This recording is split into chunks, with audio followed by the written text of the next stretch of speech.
h5 is also very trendy these days because, well, if we know that with this setup with f3, white is trying to play g4 in the future, so h5 is kind of stopping it.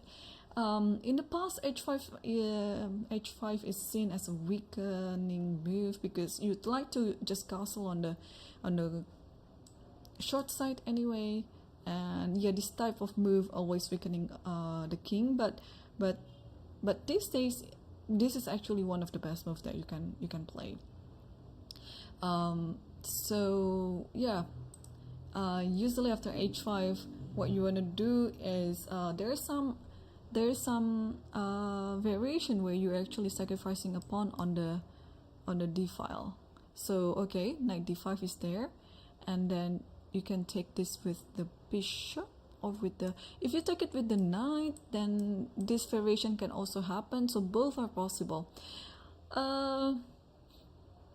If I'm not mistaken, I have similar game like this against none other than Kukash, because I remember I played a Knight of Sicilian against him back in 2019. Let me check my own database, because it's gonna be interesting to see how theory changed for like 5 years or so. Let me check.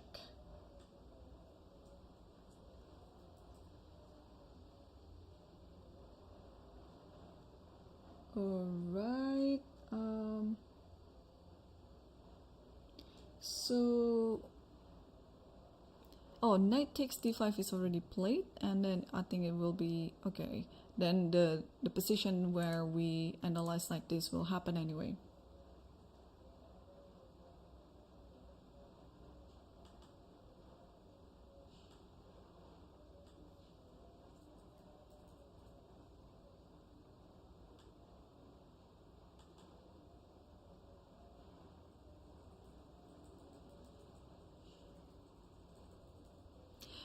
No, it was different. I think it was against some other grandmaster, but yeah, so it was not like this. Maybe I kind of like preparing myself against this line when I was going to play against Gukash, but it didn't happen. He played a totally different line, but it was also in the night off. So bishop e2 is on the board, and if you remember the first game between Arjun Ergaisi versus Savarli Eltouch, we have a similar structure. The difference is this pawn. On the other game, the pawn was still on f2, and this pawn was still on f7, h7.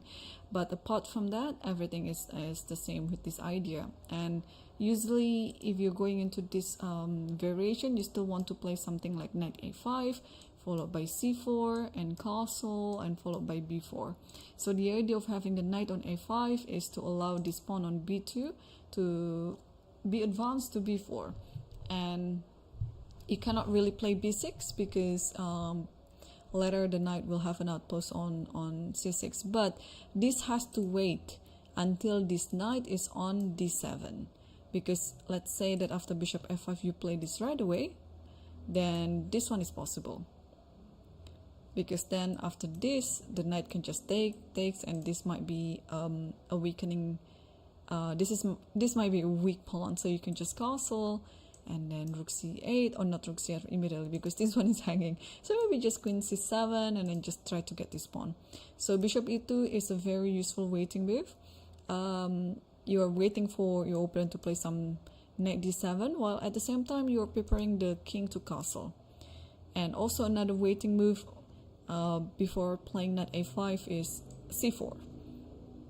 So I'm predicting that the games will go into that direction, and we're going to also see another example on how to play on the queen side versus on how to play against the king side, because in this type of position white has to play on the queen side because white will have lots of initiative on the queen side.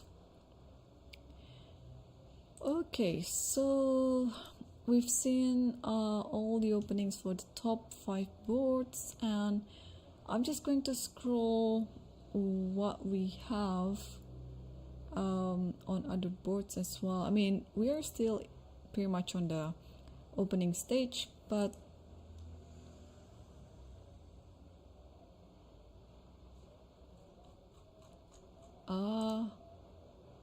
what is this?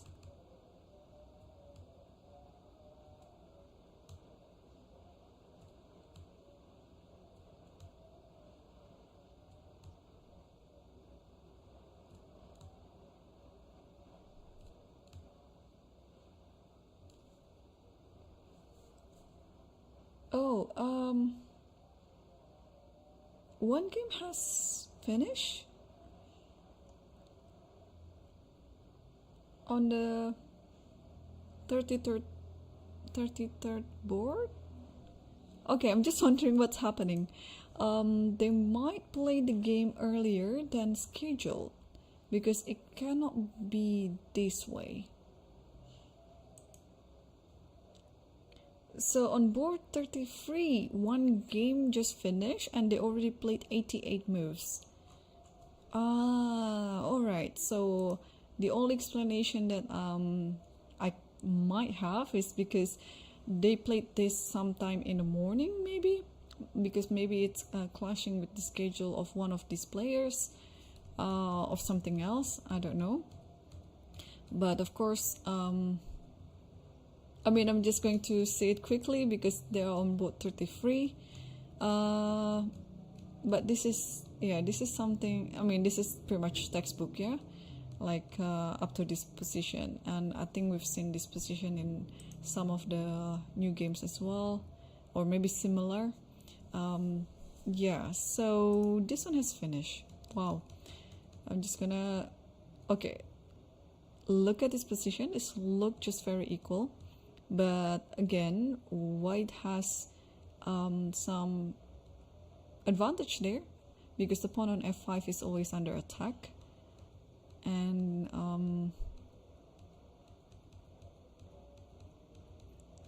yeah, I just want to see how the game finished. Okay, this is cute though. Like after this, you want to get knight f3 because after gf then g2. So white is protected by playing knight d2, and after this, and now the pawn is lost after so many moves, and it is quite a grind. Like Pranav, the white player, he won the Dubai Police just before this tournament, so he's a very strong player, and yeah, what a grind it is. Wow, this is opposite colored bishop, and that looks like there's nothing, but he made it as if, you know, white has all this advantage that he needs to win the game. So lots of maneuver.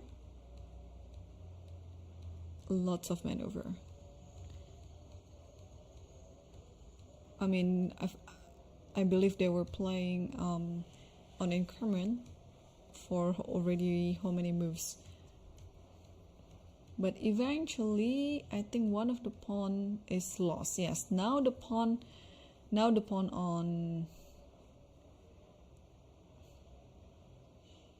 yeah. Wow, look at this. Knight here with the idea of giving a checkmate on e6. And you have to move your knight.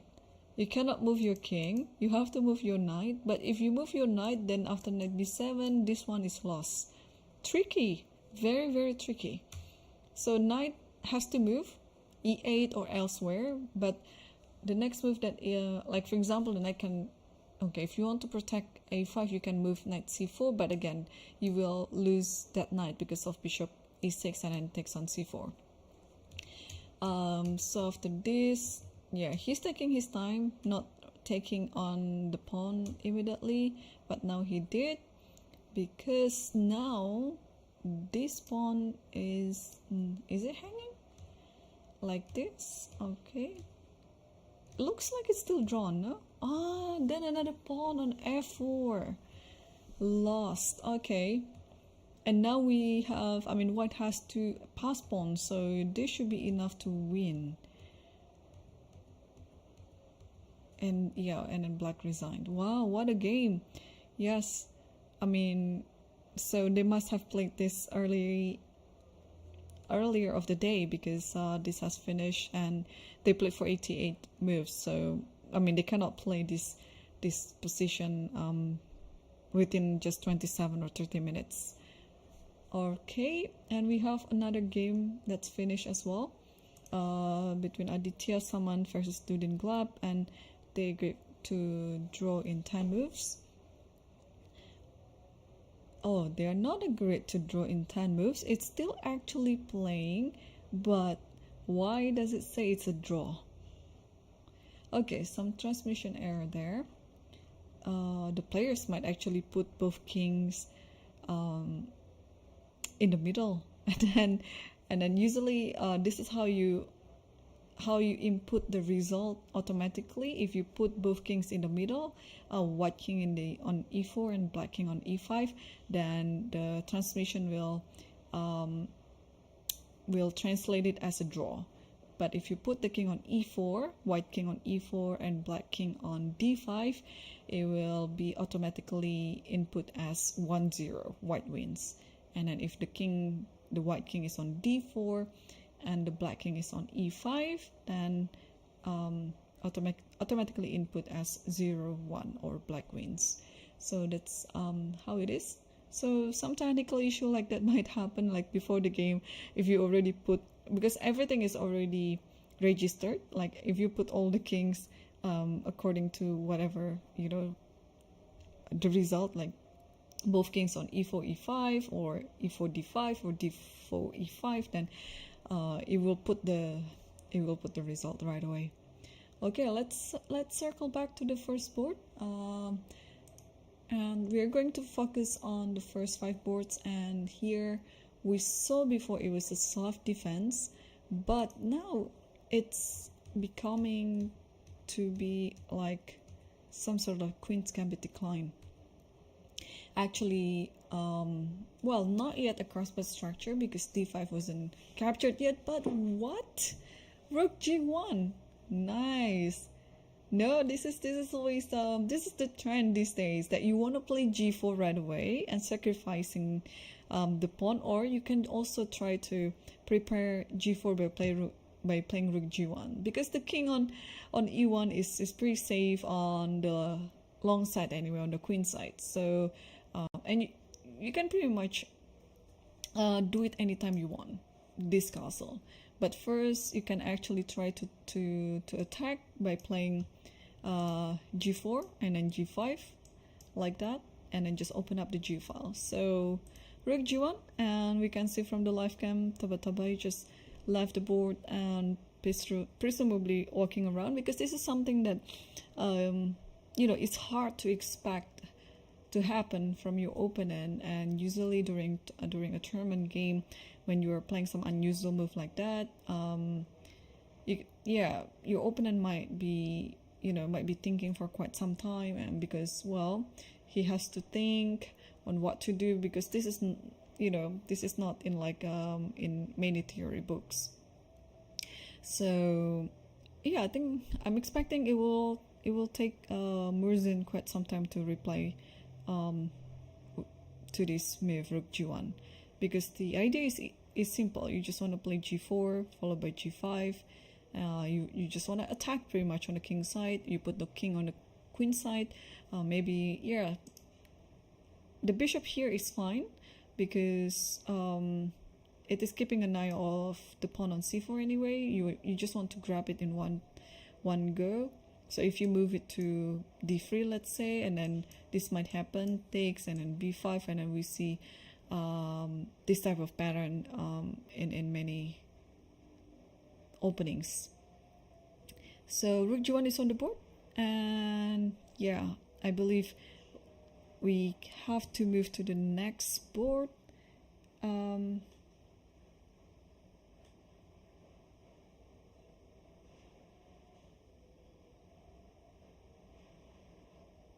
And let's see board number 2, and we see a Banco position. I didn't expect it would be some sort of Banco with h4. Okay, so g6 was what happened, and h4, and we saw that, and this position, and okay, so knight bd7 was the preparation for c5 then, and after d5, a6, and after e4, b5. So there's so many gambits like this. I mean, Blumenfeld is also kind of, well, it's different actually. It's looking like Benko instead of Blumenfeld. But takes and castle, because you can always take on a6 at any time. And here white is thinking. Very unusual again, especially the pawn on h4 is already pushed. Normally we see, or we know this position without h4, and then you kind of like, okay, depends on the variation by white. Sometimes you allow the trade on f1, and then you make some artificial castle by planking f1, g3, king g2, something like that. The knight is on f3, but yeah, what is the difference if the pawn is already pushed to h4? Because now after castling, it's very tempting, right? It's very tempting to continue your attack on the king side, because otherwise there's no point on playing h4. It's just a wasting move. And because in Benko, usually we don't have this move. And also in Benko, usually the pawn should be pushed to h3. The reason is because you want to stop the knight from going to g4 and then to e5. So it is a very, very clever choice by Salem. I mean, just try to understand this type of nuance when you have this position in Benko with a slightly different setup. Because if you're wondering what I was talking about, then we can actually reconstruct the Benko position with kind of like similar setup, but without h4. And here we can have this takes, here takes, and then let's say do I want to play g6 first? Yeah, let's do it. Let's select this. Yeah, just put it that way. And then here, okay, we have queen c2. Yeah, with the difference also with queen c2, because in Benko you don't want to play queen c2 that early. Alright, usually it's like knight f3, and then like castling maybe, or even like taking like this. And then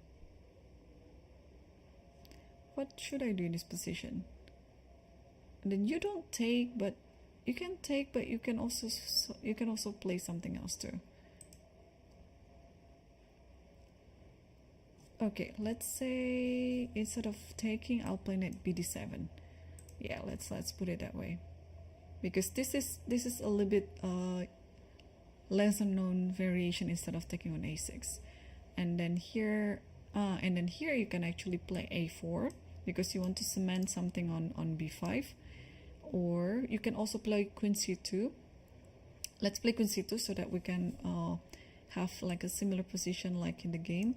Queen c2, and then here you can castle, but you can also take on a6, something like this, and probably like a4, let's say. I mean, something like this. And then with the idea of g3, h3, king g2, something like that.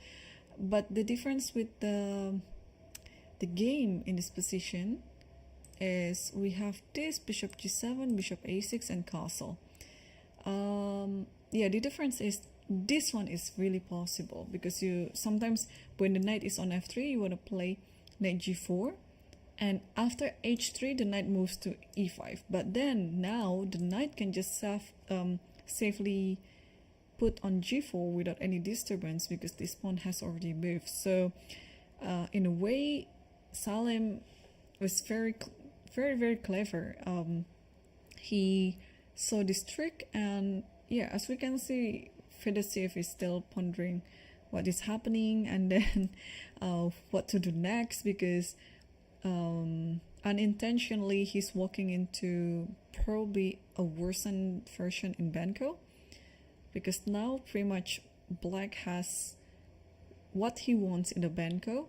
Like after bishop takes a6, he's sacrificing just one pawn, but with the activity of this bishop. So sometimes in banco, when the gambit doesn't work for you, it's because you cannot find the compensation in the gambit, in the pawn that you already sacrificed. The reason why you cannot find the compensation is because your pieces are so restricted, especially the bishop on g4, on g7, where it is looking down to the b2 pawn. But as we speak, white just moved to h5. So this is, don't you think this is a very interesting position right now? Because again, both players, they're very, very tricky and very clever. So Fedosiev realized that if he continues with the normal setup in banco, white will just stand worse, and then black will have no problem in getting initiatives and then get the compensation for the pawn that he already sacrificed. So also Fedosiev is trying to be consistent.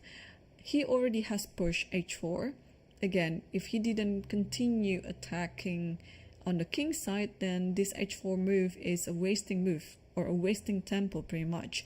So here I have no idea whether h5 is a good move or not, but I can actually understand or explain the psychological reason behind it.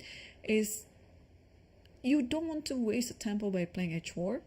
You just feel like you have to continue this attack whether or not it works. So it is now almost like a banco gambit responded with another gambit. So white already took a few pawns, and now white is trying to also do this gambit, but on the other side of the board. I don't know about you, but for me it is a very interesting one, because now suddenly the H file is open, and I can expect so many attacks here. Like, okay, what to do in this position as black? Let's think for a bit. Like, in this position, you don't want to take the pawn with the pawn, although of course it is possible. I mean, yeah, why not? But it will just create another weakness on h5, which white can just easily target it on. So if you take with the knight, are you going to continue sacrificing the rook, or you just want to play g4 in this position like this, and then what? Like here again maybe, and after this then bishop e2, trying to get to this knight. This might be possible. Alright, so this is going to take Salim quite some time to think here, because another option is also to just ignore.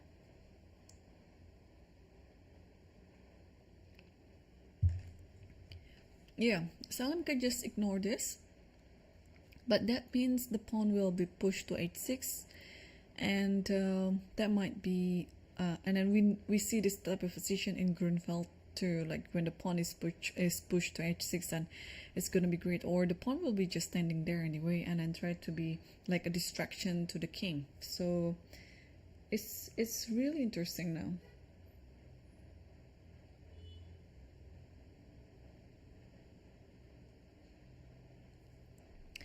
Alright, while we are going to wait for what might happen, let's move on to also the next board between Hans Niemann versus Nicolas Theodorou, and it was coming from a Spanish with knight g7. We saw this position before.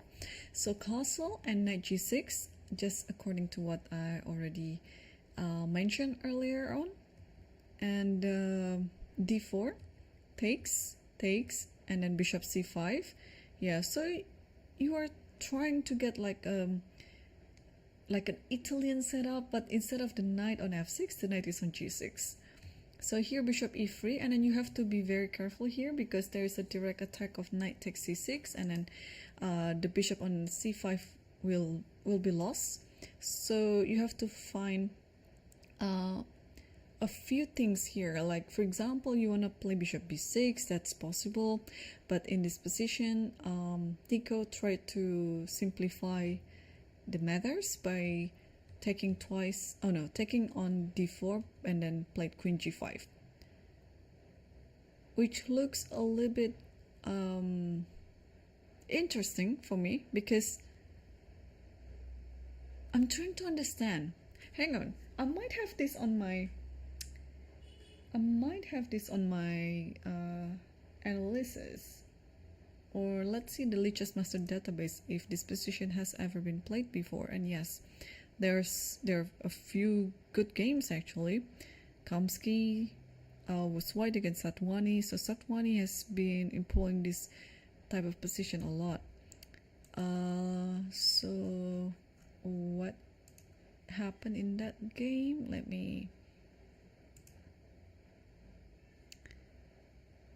Let me see. So after queen g5,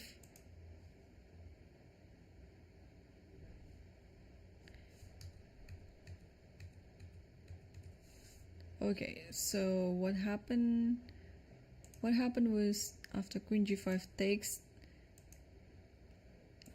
but in that game between Kamsky versus Satwani, he took it with the b pawn. Here Theodore took it with the d pawn, and then f4 is on the board. And now where do you move your queen?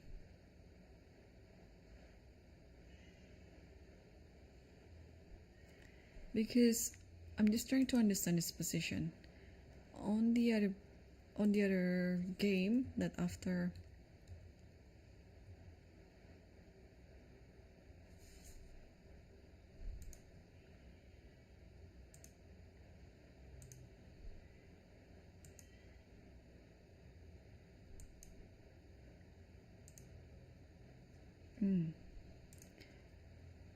so f4,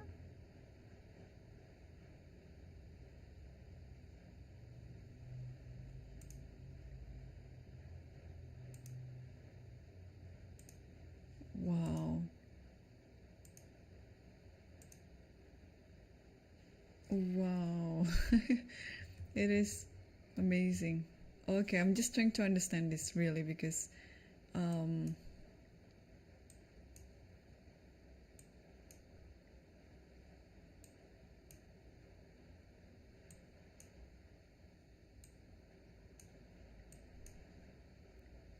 so white is better all the way.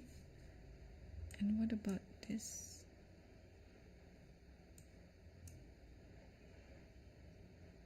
Okay, all right, so there was one game back in 2009 between Lima Darcy versus, I cannot remember again now.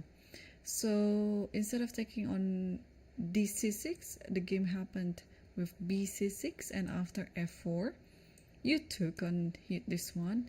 And bear in mind, you cannot play bishop e3 because of this check, and then queen just take here. So after this, the game went with queen f3, and now it looks like it's lost, but turns out this is still 0-0-0. You just go knight e6, check, and then king d5, and you're fine. Amazing. Like, the king is in the center. It looks like white is pressing, but it is fine. Now the difference is, if you play a similar idea with dc6 and then f4, like what happened in the game, this is going to be very critical. You have to take this, because if you just move your queen away from this attack, then white will be just standing much better. So you have to take this, and if you play the same idea with queen f3, then bishop h3 will happen. Something like that. Wow, this is, I don't know whether this is actually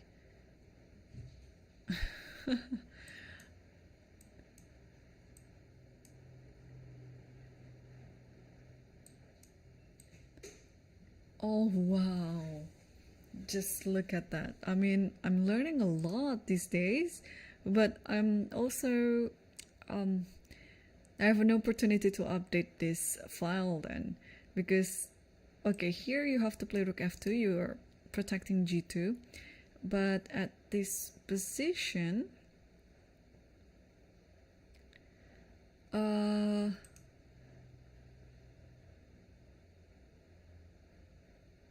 you can take on here.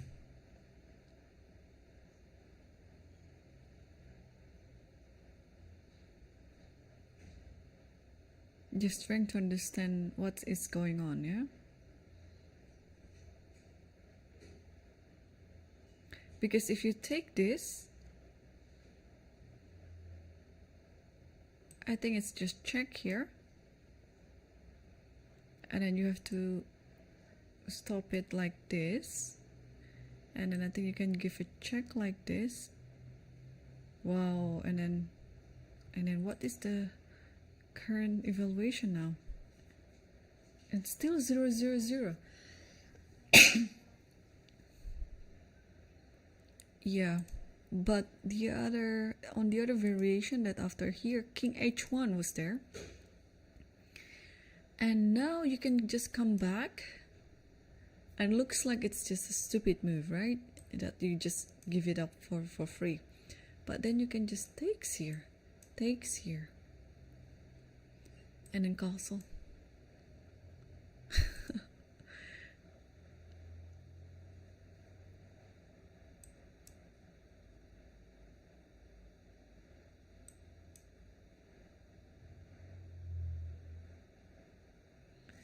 Wow, I'm just mesmerized by this variation, like how deep it is. Okay, I just have to show this.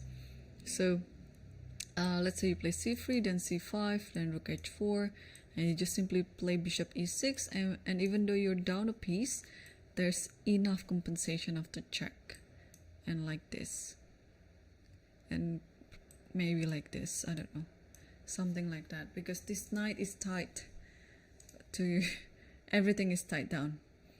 But this is going to be a very, very big or very deep variation, so that's why I think Nico is trying to remember what he has analyzed before, because always it's easier to play as white maybe, but as black you really have to be precise, you know, not to lose this opening like really on the spot.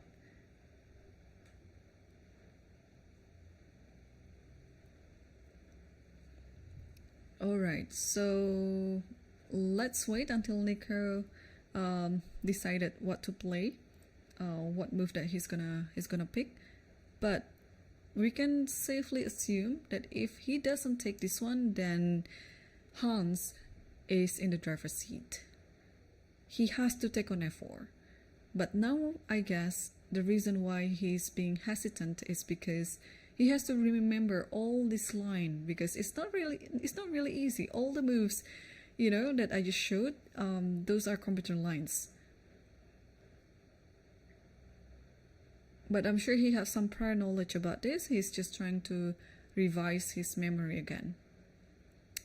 Okay, so let's wait on this and move on to the next one. So we have, yeah, this is as expected, that we will have a very, very close game. The center is close, and now, yeah, we're just gonna see like a battle of wits between these two players. Usually white will try to attack on the king side, but white also has to be careful not to open up much the position without any preparation, because in the long term white has these type of weaknesses on the c3 and c4. So in hindsight, black would like to trade as much as possible, because when you're trading that much, then it's easier to play as black in the end game. Alright, let's move on to the Sicilian game between Puranik versus Maxidlu. And wow, so they're combining both ideas really. So we saw the position after h5, Okay, knight d5 takes, and then bishop f5, bishop e2, and a5. So again, I think Maksudlu is just trying to stop the normal idea of knight a5. Usually this might happen, let's say you castle, and then the knight has to develop to d7, and then this is where you employ this idea, knight a5, queen c7, then c4, then maybe bishop g6, trying to play f5 like this, and then you play b4, f5, f4, something like this, and then bishop f6, and then yeah.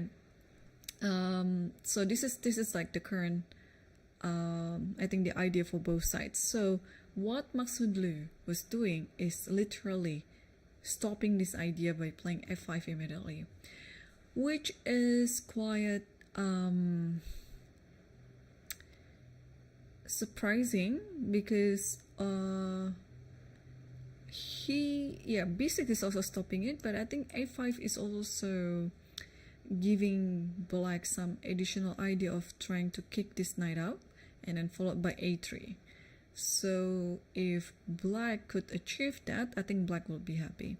So that's why in this position after a5, Puranik played a4 to stop it, but a5, a4 leaves two sides of the squares here to be a very good outpost, and especially for white to have a b5 square, because on on b4 there's always c3 idea. So here knight d7 was on the board, followed by castle, f4, takes on e4, takes on f4, bishop takes f4, and then the bishop steps away from any possible discovery on the f-file, and after bishop b5, utilizing the outpost on b5, knight f6. Alright, why knight f6? Because I think knight e5 looks more appetizing to me. Like I really like it. The knight is looking more centered, but maybe knight f6 has you know, some hidden idea as well. Like this might be a very good outpost, like all this type of knight g4 followed by queen b6 check, and then yeah, so this one is not necessarily a bad move then, even though the king is currently castled, and yeah, this is I think totally fine for both sides. Yeah, but this is gonna be interesting in its own right, because then we can just ask the question, especially for white, because white is usually the one who is deciding which side that he's gonna attack, and then the opposing side will just also choose the opposing side. Like if you're attacking on the king side, then your opponent will try to attack on the queen side, and vice versa. So what to do here? I mean, normally I would like to get my rook out from a1, maybe to d1 or e1, but then what else can I get? Moving my knight to d4 and then to f5, that can also be achieved. But I think what is currently black is trying to do is to play knight e4, attacking the queen, and then bishop f6, something like that. Oh, rook c8, is rook c8 a move? a5 is hanging, so black should not hurry in playing that. Alright, I'm just gonna also see other games which might be also interesting. Let's take a look. Which board? Yeah. Oh, by the way, Nico took on f4, so that's a good sign that I think he realized that he needed to do that.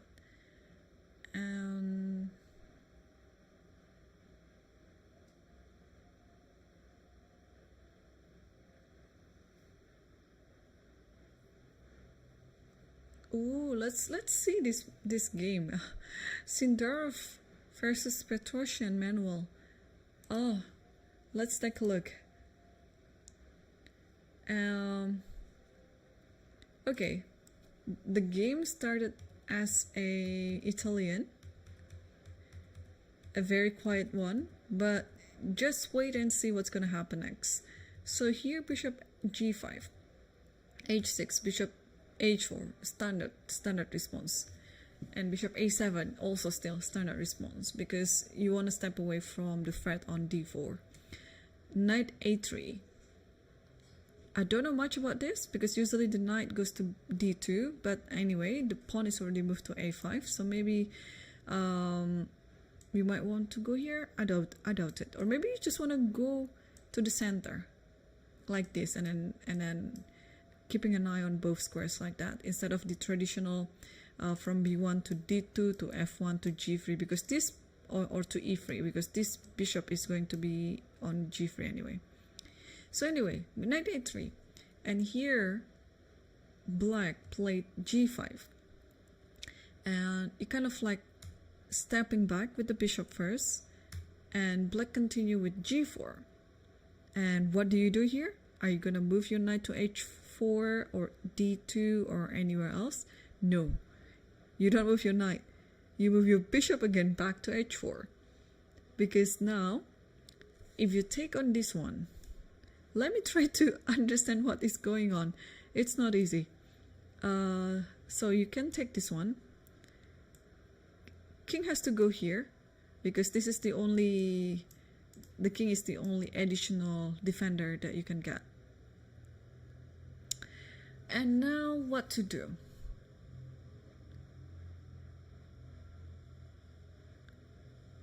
At the very least, it's a draw, yeah? At the very least. Like this. But can you pull out a win here? This might be actually this rook cliff with the idea of rook, queen g3 and rook f3, and then hitting this knight.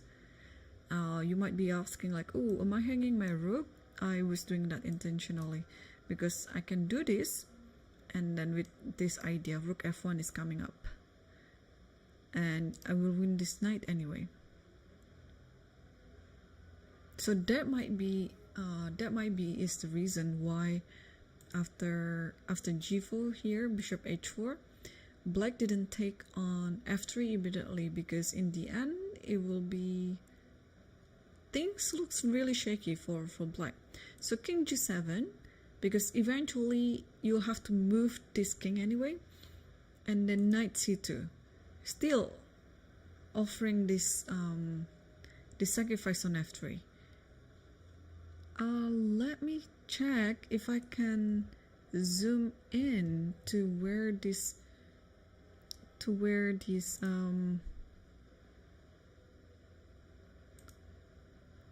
the game is. So they're playing on board 8. Okay, it's already in the maximum.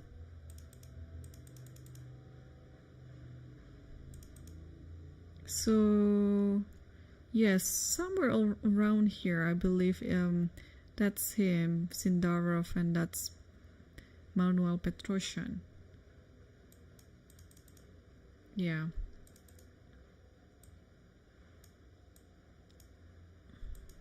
Okay.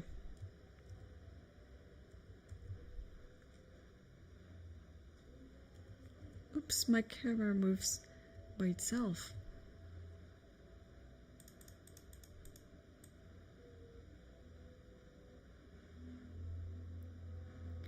Wow, okay, just, yeah, that's the current playing hole. And if you want to see on the other side as well, so this is the apart from the top 5 boards, those are where the Masters section is playing. And if we like to switch to the other camera, and this is like the other side of the playing hall, and the other side has the challenger section. Okay, let's come back to the game.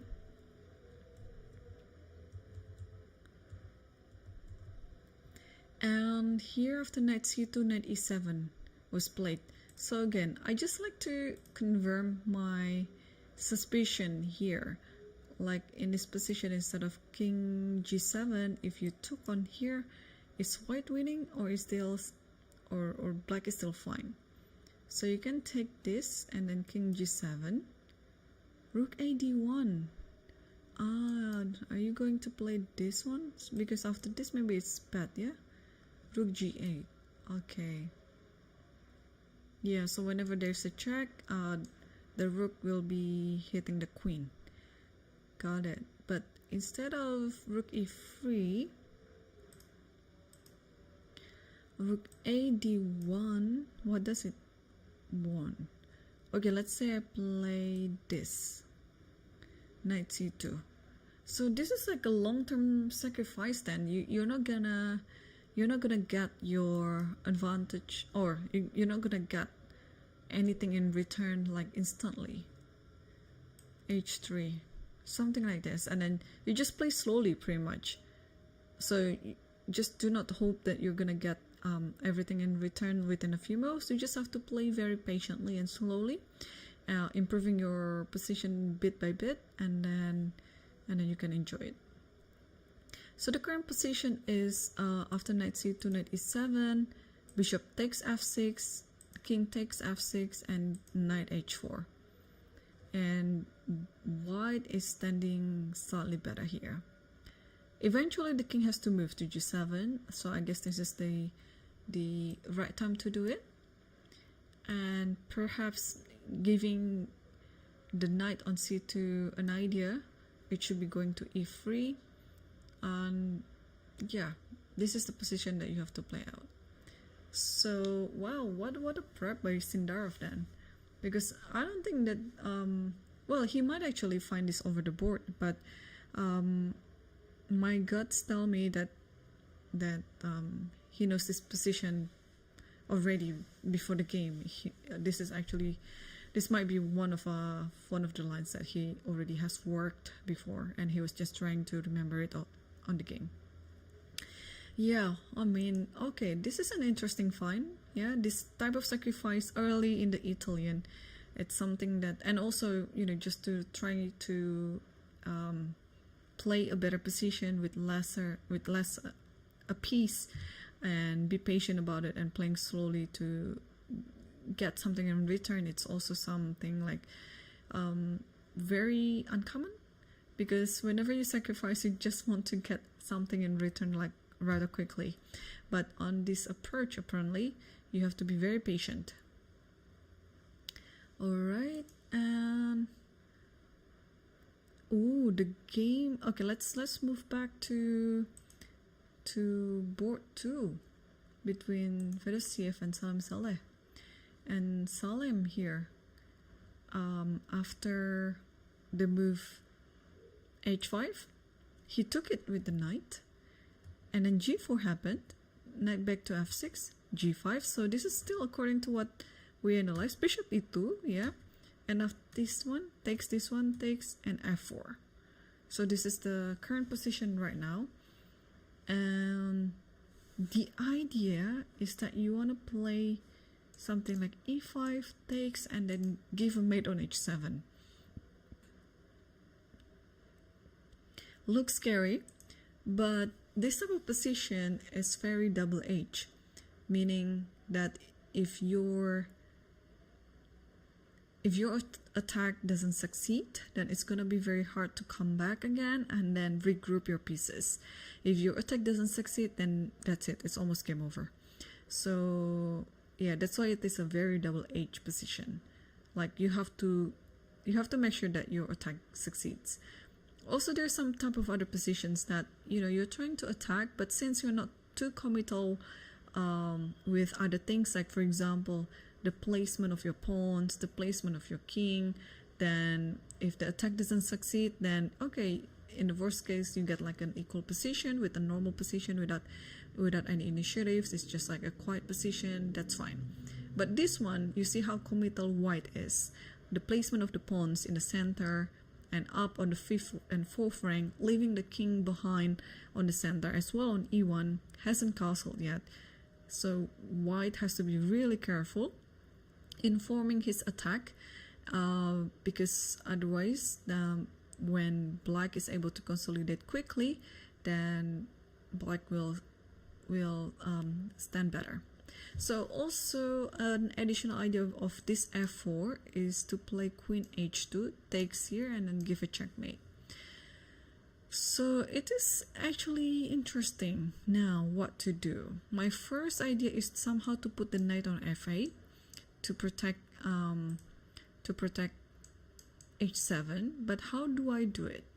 Maybe I can start by playing queen a5, and after queen a5, let's say, okay, if you play something like this, I'm so tempted to take like this actually, because whatever happens, at least my queen is here, the king is quite exposed, and then at the very worst case, I can come back like this, queen g7, and so on. So f4, queen f5, let's say I play, what do I want to play? Maybe bishop d2. Okay, let's say bishop d2, and then I'll play rook fb8. So this is like a standard setup in Benko as well. You want to put both of your rooks on a file and b file, and my idea is also to leave this space for the knight so that the knight can be also defending the king in that way. So this looks decent to me. Yeah, this looks decent. I like this one. Okay, let's say you play something like this, then I can take, you play like this. Even after queen takes h7, let's say, king goes to f8, and then there's no follow-up. The king is just safe. But of course, I'd like to defend it. So playing at f8, and black is getting what he wants. So is there any other move apart from queen a5?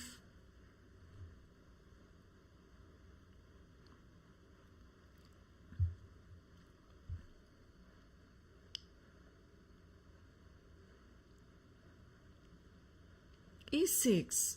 So Salim just played e6, and both players left the hole.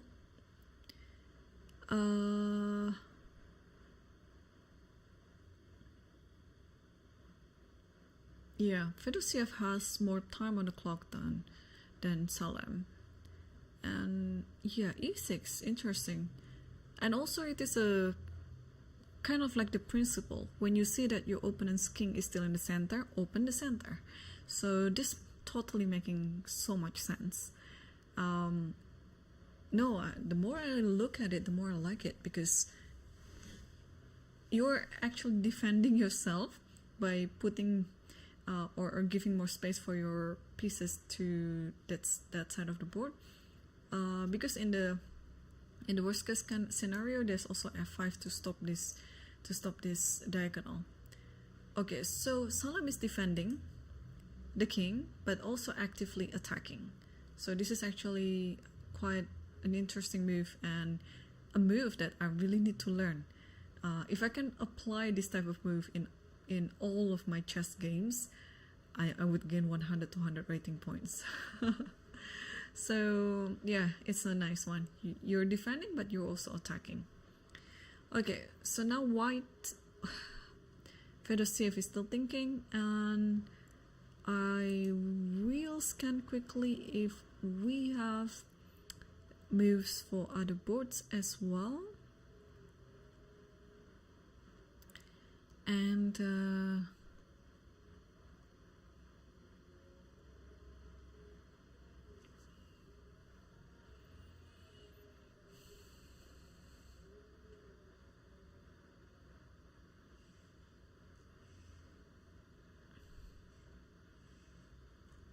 yeah, I was expecting some blunder, but of course, these top grandmasters are far from doing that. We have a result in one of the top boards there, but it's board 14. Yesterday, Rajabov drew against Fakidov Shamshidin, I think. Oh no, was it Sindarov? I cannot remember. One of the Uzbek boys. And now, today, Safarli, another Azeri grandmaster, was paired against Rajabov, and they agreed to have a draw in the Petrov defense. Yeah, this has been played for.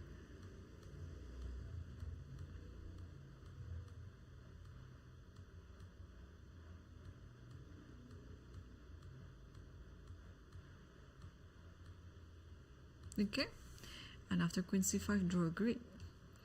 Alright, let's move up again and see this one. So Nico decided to take on f4 and queen d2. Okay, this is something that we haven't analyzed.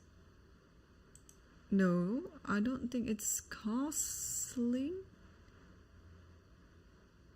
Wait, no, it can't be it.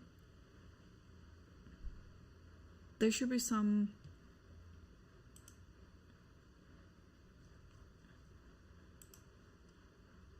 No, you're not gonna give away your pawn on, I mean your knight on f4.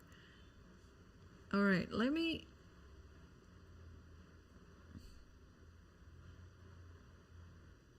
Are you serious? No, right? This doesn't happen, does it? No, white is still, sorry, black is still thinking.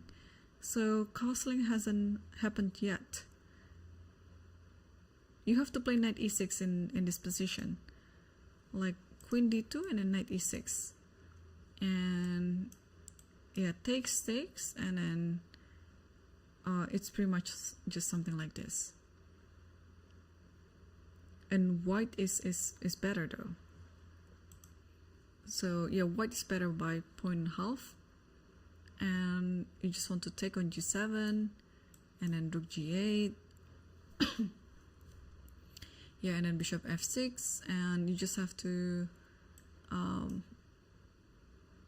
be really patient in this type of endgame because white is pushing. The bishop here stands really nice, stopping the castle, and the knight is a bit misplaced. It's you have to play something like this because otherwise this knight is going to be trapped. And rook a e1, knight h7, bishop h4. Again, this bishop is really a good bishop. And after rook g4, still play g3 to stop the castle. And after knight g5, there you go, knight d5, and yeah, that's how white is better. So we'll see if we're going to see this line happening on the board, because I'm pretty sure it's not castling. Yeah, whatever you see on the broadcast, this might be, I mean, this surely didn't happen. Okay, let's switch back to other games while getting this one resolved. And yeah, the game between Maksudlu Puranik versus Maksudlu, it happened according to our prediction. So the knight went to f6, followed by knight e4, and followed by, well, bishop h4 first and bishop f6. So bishop h4 is such a nice provoking move, because whenever there is a pawn around your king move up, it creates some concession. So bishop f6 and queen g2, and here, yeah, and here black is still thinking. So how do we reply this idea? Yeah, because now rook wants to grab this knight on e4.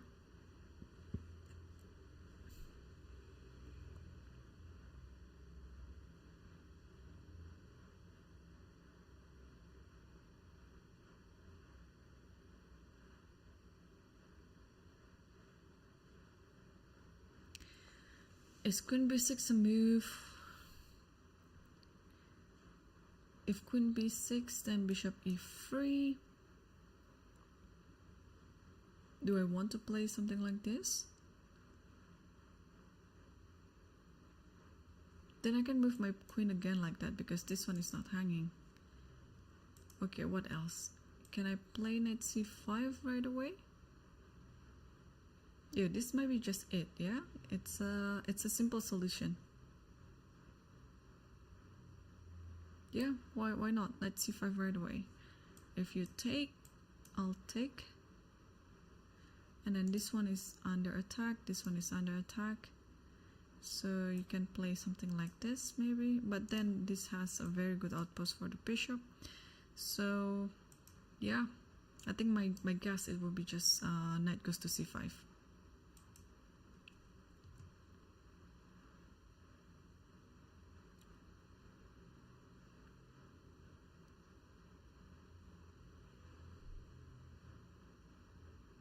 Yeah, I'm just trying to scan again what games that that might be interesting so far, because most of the players just finished their opening stage and entering the middle game.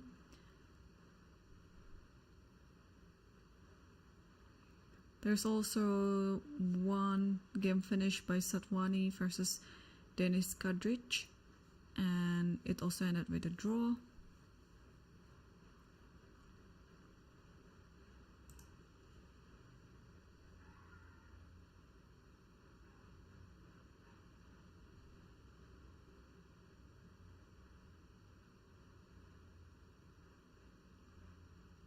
Yeah, so far everything is... Wait, what is this? Ah, this one already happened.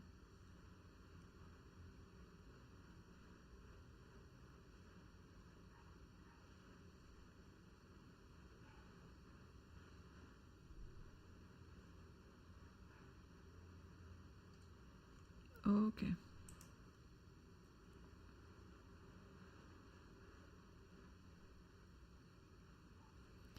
Alright, so there's also one game finished by, yeah, Summon Editor versus Dudin Gleb.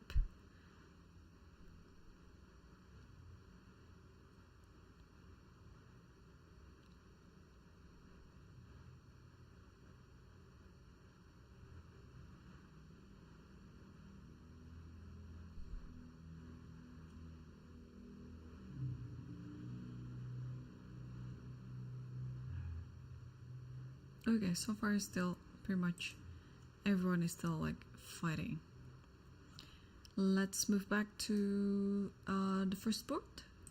We have left it quite a while ago. So after Rook G1, a very interesting choice by Tabatabai, preparing G4. Black played Knight E4. So you have to do something with this bishop, so White chose to take on the bishop. Queen takes the bishop and castle. And after castling, there's F5.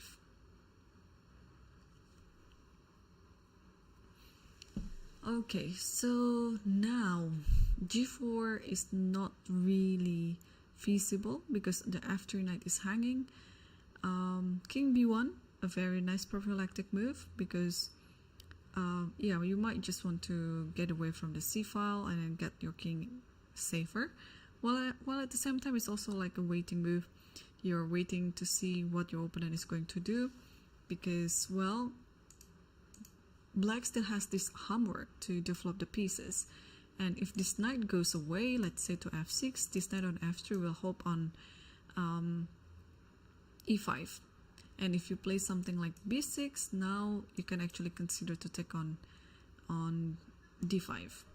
So a very useful waiting move because sometimes we don't want to decide what we want and then let our opponent get an easy response, but by asking the question like, what are you going to do about this after King B1, show me your idea, then we can actually go against the idea. So sometimes it's a very tricky and useful strategy to apply during a tournament game.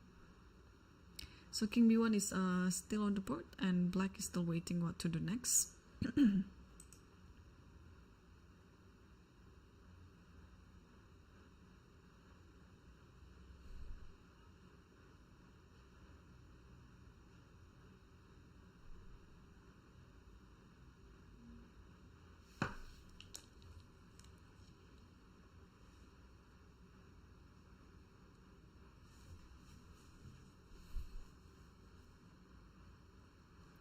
Okay, I'd like to update us on the game between Hans Niemann versus Nicolas Deuteroux again, because it cannot be castle. Let me see if I can zoom in the camera, because I really want to see what's on the live board there.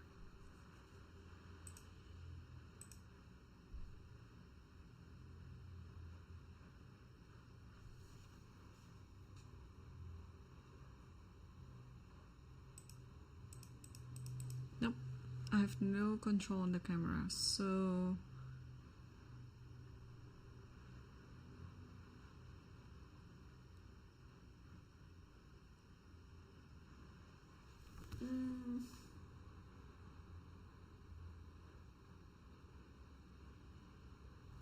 yeah, it looks like the position has happened after bishop f6, so it's exactly what we talked about before.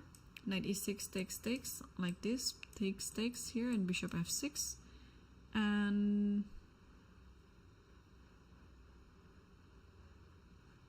bishop g4, isn't it? Oh no, the bishop is still... Wait, what happened there?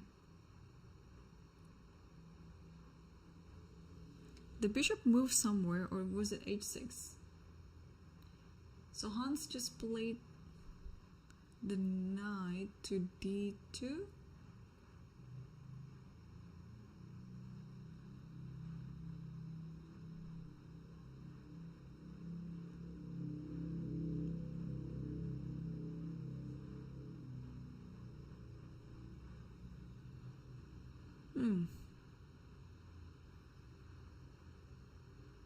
Yeah, so I'm hoping this transmission will be resolved, because I have no clue what's on the board. It's a bit too far from what I saw. But I have control over other camera, so okay. Let's go.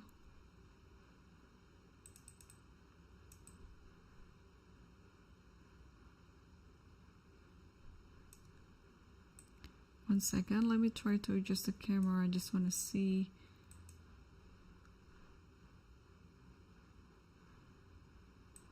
If I can make it happen.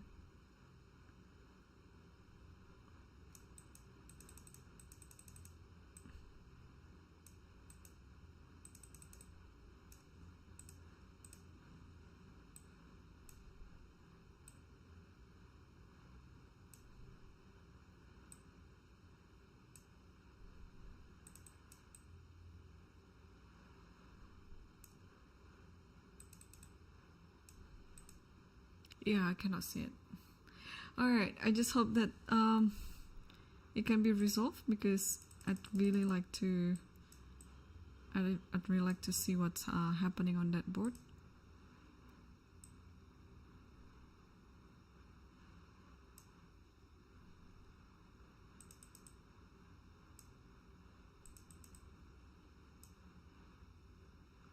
Alright, let's see other games then.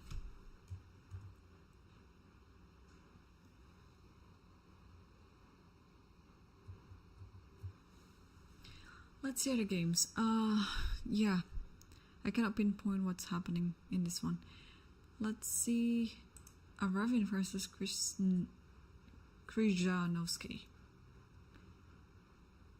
So far it's still very close battle again. So we see this position after d5, knight d7, f3, and then a maneuver of the knight, and maneuver again, and maneuver again. And after this, yeah, queen d2 is... Yeah, you can get ready that this is going to be a very slow maneuvering moves. So you really have to be patient about this. And now queen d2, let me find... okay, queen d2, you just want to stop the knight f4. Although it's gonna be... I think it's gonna be like an interesting sacrifice if it happens. So my take in this position is maybe I'd like to play queen a5. Because now I'm preparing this queen to go to c3. So let's say after this, then now I can just put my knight on f4 like this, because you cannot really take everything thanks to my queen on f5 and now take on c3. So because in this position the idea with knight h5 is you want to put it on f4, queen d2 is stopping it, so queen f5 is also like a follow-up plan, and also at the same time you just want to develop your pieces too. So yeah, why not? Yeah, this position is pretty nice.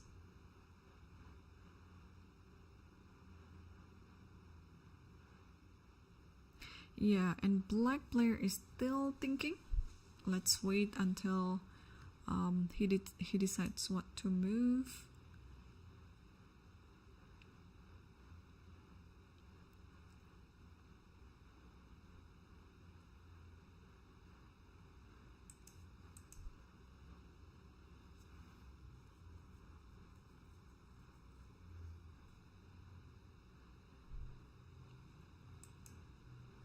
Let's see also the game between Yu Yangyi versus Maurizi.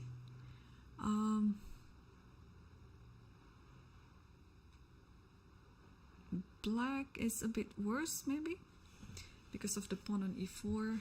It's gonna be the long-term weakness that white is going to keep hitting on it, and white also has like a more space advantage here. And yeah, things are looking good. Yu Yangyi only okay, Yu Yangyi gets 1/2 point. He drew on the first round and he won on the second round. Oh, I was also looking at this game between Aditya Mittal versus Sam Shankland, because again this classical idea with king g8, king h8 and rook g8, we found this type of idea in the Fischer's game as well, but in the Sicilian. Turns out this idea can be applied in many positions, not only coming from the Sicilian. And here we have like the King's Indian defense. Takes here, and then h5, bishop g5, and now you start rerouting all your pieces again and trading this bishop. And now queen e7, f4, knight h7, and king h8, king h2, rook g8, and now the rook is ready to attack. But first black wanted to stop everything on the queen side. a4 was there in preparation of knight c5, and knight will have a really good outpost on c5 thanks to this pawn, because otherwise this thematic idea of b4 will happen. So at least when you have the pawn on a4, when b4 happen, then you can do the en passant. And after a4, knight b5 was there, so I assume in this position we will see knight c5, because this knight is also attacking on c7. Sooner or later you're gonna play knight c5 anyway, so I think it would be making a lot of sense if you're just gonna play it now.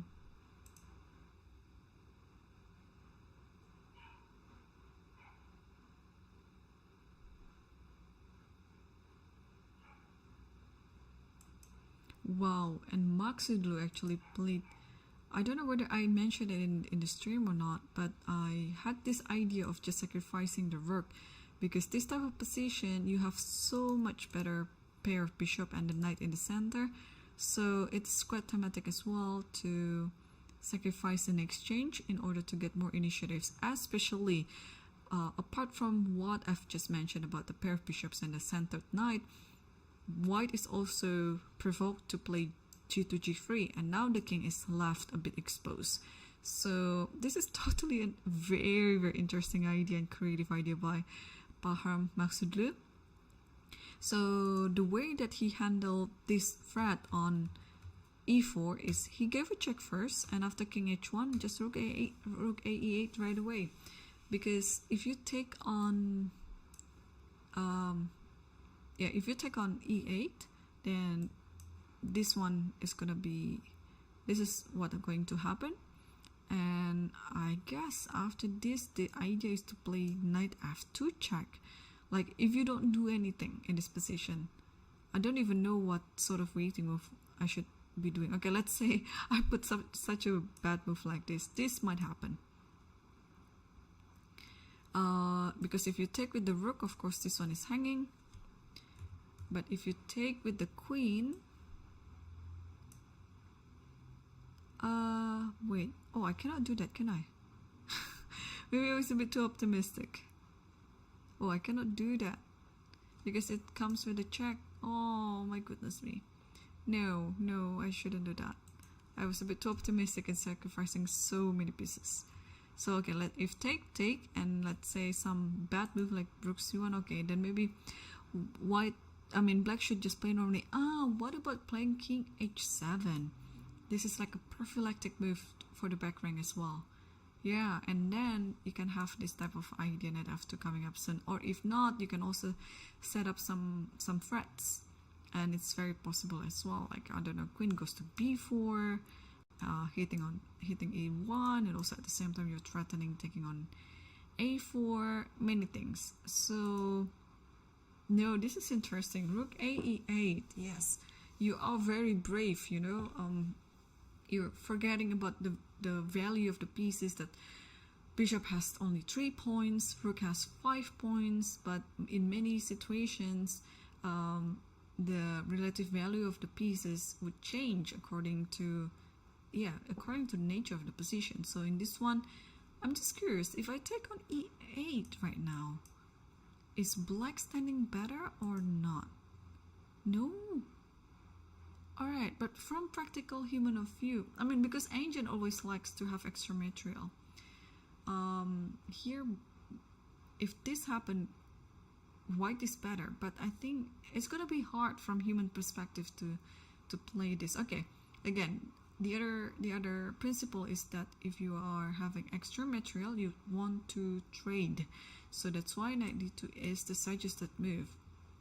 But it's queen d4, everything is coming, the king is kind of exposed. No, this is gonna be scary. If you're human and you're playing this position, this is going to be scary. It looks like black has a total domination. It would be far from your mind that white is actually better. So let me show some of the moves that computer suggested.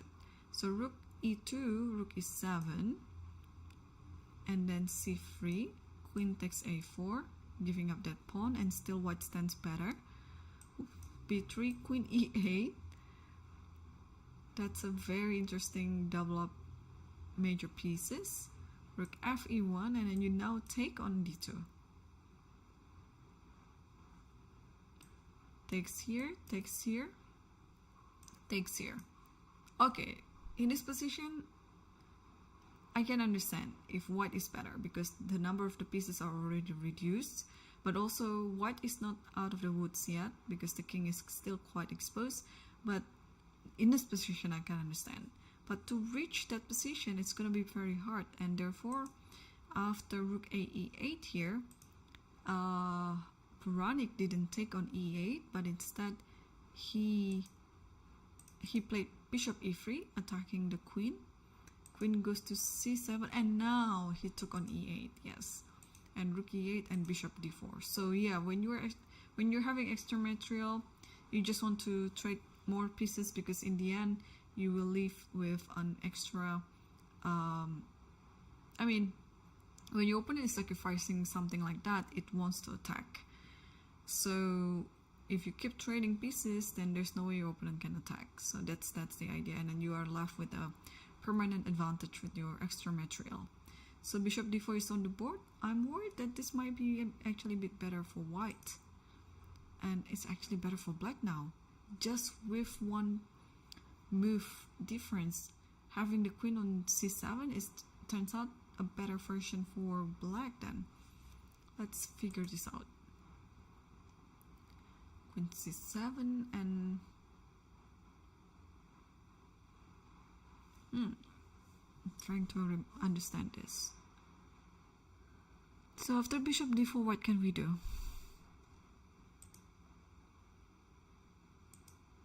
Bishop g5.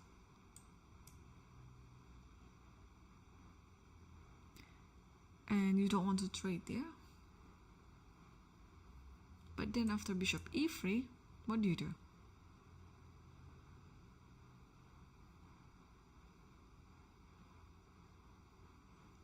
Is it bishop f6, and then are we going to see some repetition like this?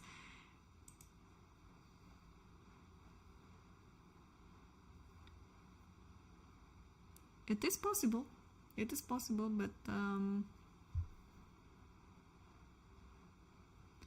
okay, Parham is still thinking. Apart from bishop g5, what do you do then? Yeah, it's making sense that you want to keep your pair of bishops. So bishop g5, it's quite a sensible move.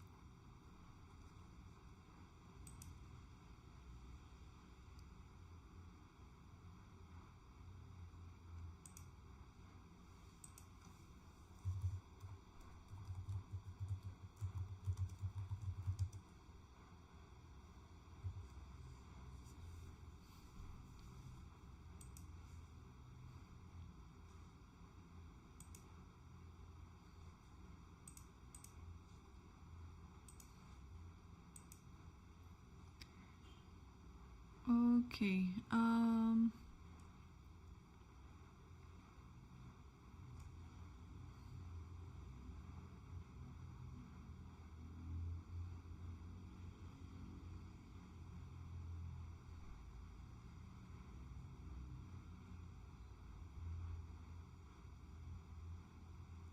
So Parham took on d4. Takes here, but isn't it making things easier for white?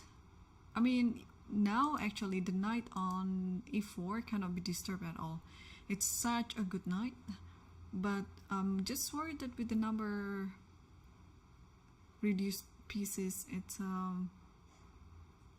making things hard for black to create some real advantage here. So is queen c4 move here? Like, you just want to go forward.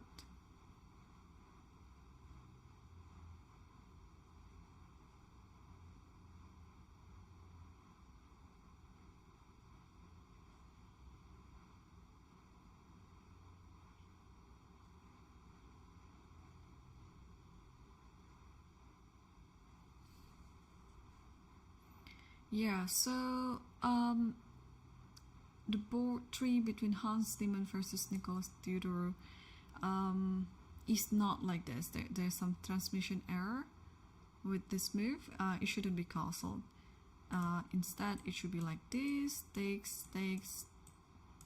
I think this is what happened, but then after bishop f6, I don't know what happened next. So, but at least we can tell that both players are following the best lines by computer, and white is standing better in this variation.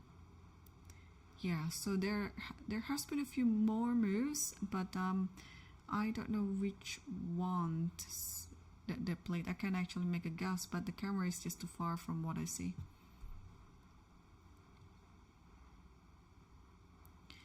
Okay, so in the game between Salem Saleh versus Fedosiev, that after f4, Salem played e6, knight g2 was played, and in this position, queen e8, you are just literally putting your major piece in the center, trying to hit the king on e1, and here d takes e6, and now the question is how to take it back.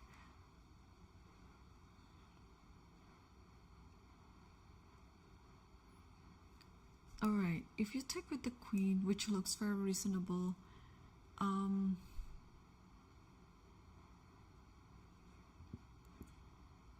what could be the follow-up, yeah? Maybe f5, followed by f6, and then you're trying to put this bishop in a cage. So this might be scary, unless you want to give your bishop up like this, takes, and then queen here, maybe. This is also looking fine. Maybe bishop e3. If there's a check, at least you go here, and white should be fine. But if you take with the pawn,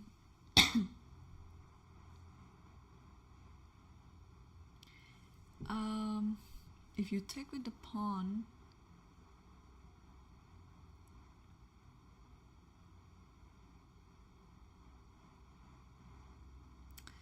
what's gonna happen? Okay, if you take with the pawn, at least the e file is closed, so you don't have to worry about the king anymore. And now maybe just try to, oh, is this even possible to castle short side? Or maybe just play something like bishop e3. I think should be fine as well, and then you still are left with good choices to castle short or long, or long or short. Alright, while Salim is still thinking and I'm just trying to figure out what happened on the next board, that is board 3 between Hans Timon versus Nicolas Tudor, let me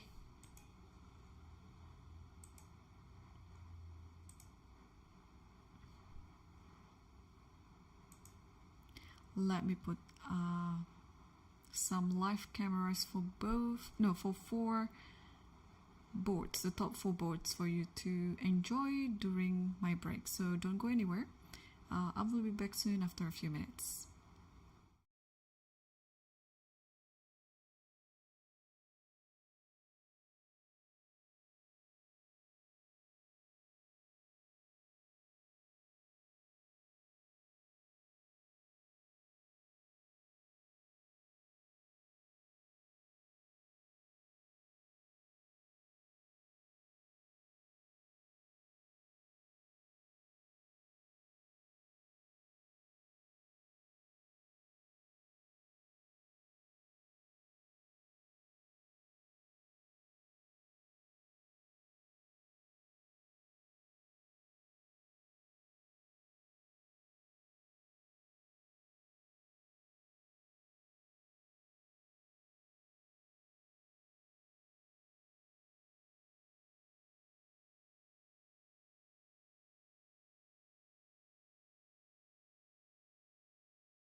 Hello everyone, welcome back. And there have been some developments in the game between Puranik versus Maksudlu, and we saw the position up to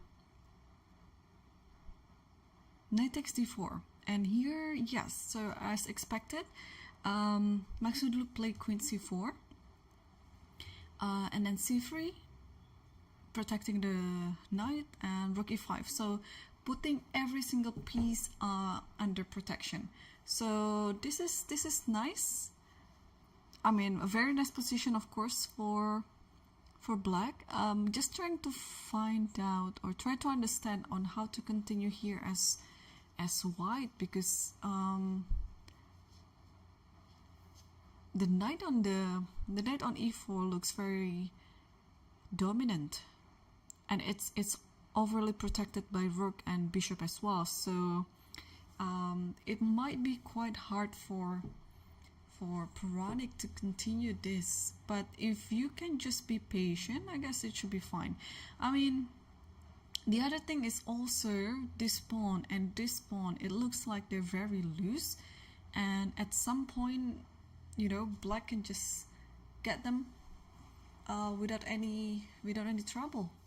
So, and from the live cam we can see that Puranik is thinking hard, and Maksudlu is on the background as well, just walking around and then watch other games. Yes, the position looks easier to play out with black pieces, because black has all the initiatives that he can get. Black already has a very good piece. Black has well, the compensation so far is just the well-placed pieces, but soon it will also be a few pawns as additional compensation, with a4 and d5 will be hanging. So, and time situation, even though Puranik is up in the clock, it's still, I mean, Maksudlu is also still having like pretty good timing. So after rook e5, king g1 was played, just trying to step away from this diagonal, because at some point maybe the king on h1 will make a really nasty concession to Watt's position. And after king g1, queen takes a4, and now Puranik is thinking. I think the queen will be back to c4 again, and after taking on a4, queen c4, and then take on d5. So white has to be careful not to drop all the pawns like that, because then black will be just better in that position. Okay, so both Puranik and Maksudlu, they're on 1.5. So whoever wins today's round, he has a chance. He has some chance to be the leader of the tournament. Talking about the leader of the tournament, the top 4 boards are currently leading with 2 out of 2. We still don't know if the game between Hans Niemann and Nicholas has been updated. So as we can see that after queen d2, it was not castle, but instead it was knight e6, queen g5, knight g5, and this is pretty much what we saw. And I just didn't know what was the move after bishop f6. Turns out Nico played h5, and then Hans played knight d2, bishop e6, rook a e1, b6, and rook e3. Alright, so the drawback of knight d2 compared to knight c3 is now we will no longer see the idea with knight d5, which is going to be very nasty for black if it happens. So let's say in the previous position after h5, let's play this one just to see the difference. Yeah, knight d2, and let's say black played according to what he did in the game, and after this and maybe this, and now knight c5 is possible. Knight d5 is possible, because after you take it, then I'll take this, and maybe before taking the bishop, you want to take on the knight first, and in the endgame you will be left with an extra pawn. Now with the knight on d2, it gives the chance for black to consolidate the position, because you don't have this extra idea with knight d5. although the position is looking nice, of course, for white, but it would be just nice to have like a more aggressive idea up in your sleeve. So bishop e6, rook a e1 and b6, and rook e3. And now this rook lift is of course very interesting. In a way, it looks like we're playing in a like in Berlin type of position where the king, you know, cannot castle, and the king will have to make a artificial castling by doing king. Okay, in the Berlin it's king d8, king c8, king b7. But now, unfortunately, if you play king d7, because the idea of rook e3 is white wants to play rook g3, pinning this knight, and in this position, rook will go here first, and wherever you go, like king c8 or king e8, then now the rook can go to g3. Compared to if you go king d7 and rook here immediately, there is this knight h7, and I think black stands fine in this position. So black has to be really careful in this position, not to lose on the spot. And now maybe the best move is just simply to play knight h7, and when the bishop goes here, then now you can do what you normally would do in the Berlin, that you want to connect the rooks and then put the king into a safer side and or a safer square. So in this position, even if there is a check like this, the king can just hide to c8, followed by king b7, and the rooks are connected, and then you just have to try to re-maneuver the knight again, and black will be fine. So that is my take on this position. I think first of all, knight h7 has to be played. It doesn't matter where the bishop goes, especially of course when the bishop goes around this diagonal like this, you can play king d7.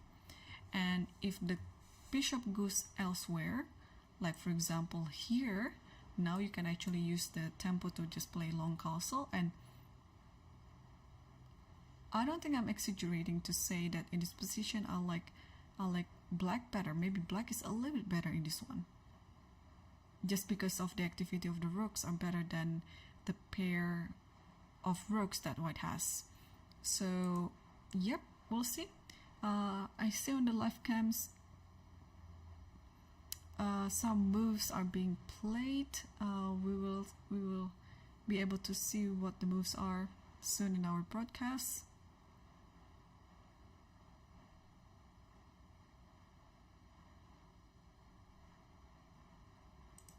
So far it's still rook e3. Yeah, hopefully it can be resolved soon. There's some transmission error in this. I don't know, maybe the cable is a bit loose, and maybe it's getting stepped on by some other people. You know, anything can happen from the technical side over there in the playing hall. Yeah, I actually not sure what happened. Let me check my camera again. All I can see is, or maybe Theodore hasn't played yet. It's just,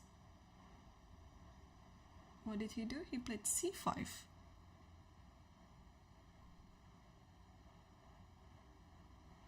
No, I don't think so.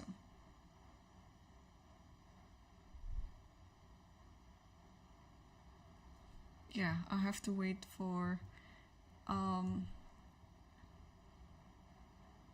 it to be resolved again.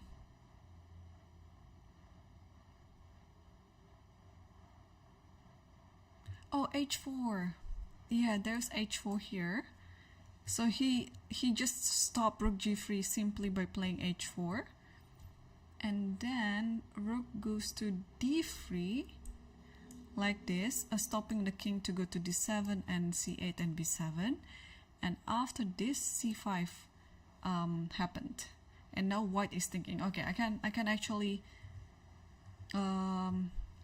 make sure that this is actually what happened in the game. Yeah, because the broadcast is still stuck with rook e3. So after a few moves, this is what happened. So this makes a lot of sense for both sides. Yeah, so after rook e3, you want to play h4. This is of course a very nice move. And after h4, rook goes to d3 to stop the king, which is also making a lot of sense. You just want to stop your opponent's idea. And then c5, and then I have to double check again with the camera. There's some move. Is it b3? Is it b3? I don't think it's c3. Yeah, it should be b3. b3 like this. Yeah, you're just stopping everything there. Yeah, I like the other one better though. Like, I think knight h7 would just solve the problem, because again you have to move this one and then you just walk with your king. What is wrong about this? I'm just wondering. Okay, let me check. Let me check. Yeah, so knight h7 is the best move, although the position is of course better for white in this position. So knight h7, bishop h4, but instead of king d7, it's c5. I'm still trying to understand why c5 is necessary in this position, because it doesn't really stop anything. Or maybe you want to put your king on c6 instead of c8. So that your rooks are connected immediately without wasting another tempo. Maybe that's it, because after king d7, knight goes to f3. That's it. And the knight goes to d4, and therefore c5 is very useful here. And now, I mean, not in this position, because then there is knight e5, and black is worse.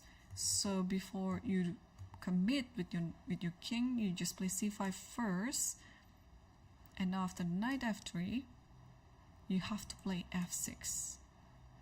This is not an easy move to find on the board. So alright, so what we have is this position with b3, and now, yeah, it's hard. The king cannot move, the rooks are not connected, so it's not an easy position to play as black here. There's one check, but it's only like one move check, because after this you have to come back again, so you don't want to waste tempo by doing that. And what else? Maybe a5, something like that. But how, yeah? How to improve the king position? Because now you don't have this option anymore with knight h7, because h4 is hanging. And at the same time, if you're trying to resolve this h4 by playing h3, this will give time for white to play rook g3, and then you just lose on the spot. You miss this knight. So black has to make a useful waiting move. So maybe rook g6 then. Rook g6, and white shouldn't take this, but also white don't need to do anything. Or maybe rook g6, because you want to move your king this way, like that.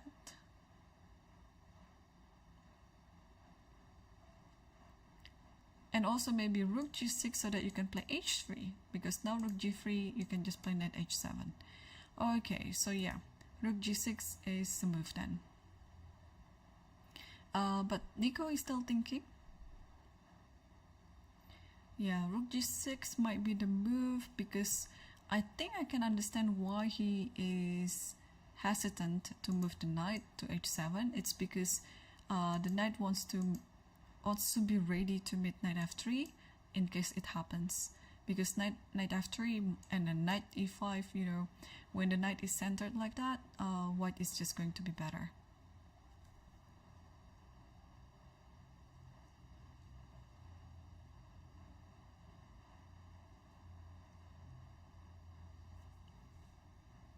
Okay, so the position is still up to b3, this one, unless Tudor just moved. Oh, let's check the camera again. It's a bit too far.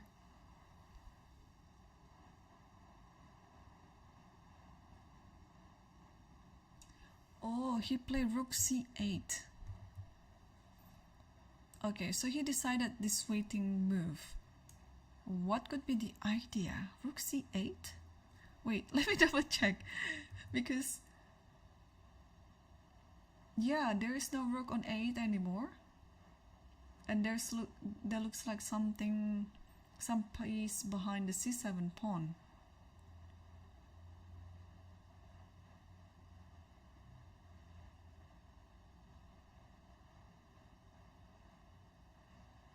Yeah, it is rook c8.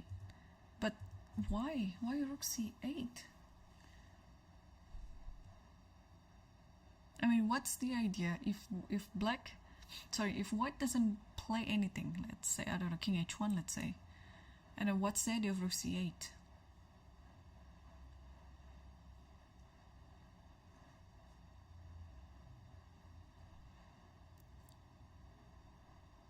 No, I don't understand this.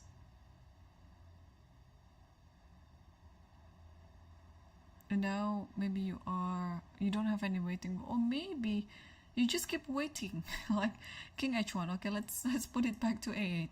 Yeah, and then what's next? What can white do in this position? Because sometimes when you realize that you don't really have anything in this position, you just wait, and then you're asking your opponent, you know, to show up with some idea so that you can play according to that idea.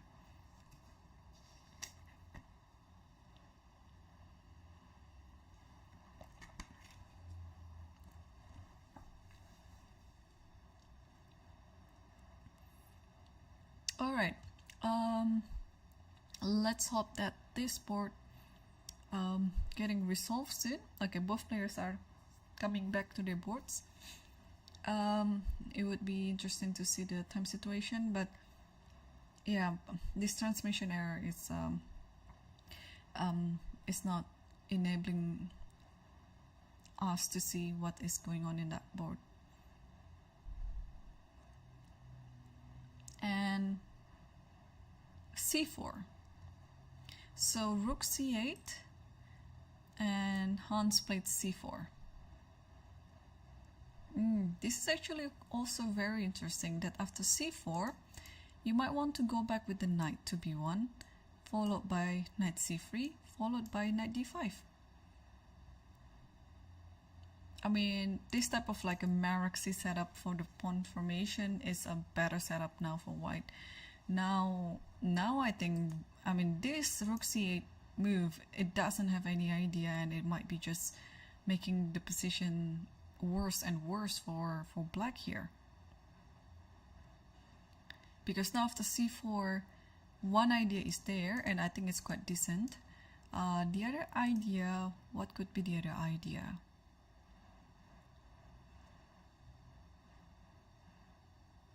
Yeah, the other idea also, I'd like to play a4, followed by a5, and then put my rook later on a1 when the a file is opened.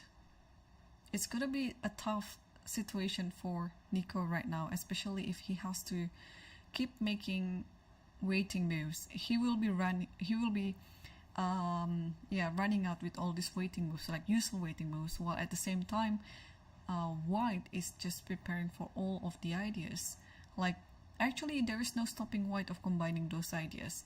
That a4 a5 idea can happen too, followed by knight b1 knight c3, and then use both ideas in this position. But of course you have to be careful about this e4 pawn. Maybe you play it rather slowly, because I don't see why not you put the king on e3, actively protecting e4, and then after that your knight can be moved freely. Yeah, I think Theo realized what happened right now. He has such a good run so far. Yesterday he beat the first seeded of the tournament, Arjun Erigaisi, in a very beautiful game. So if you missed yesterday's action, please see also the broadcast from yesterday, or just see the game too. It's fine. Yeah, it was really interesting. Okay, so let's move on to other boards while we are waiting for this board to be resolved.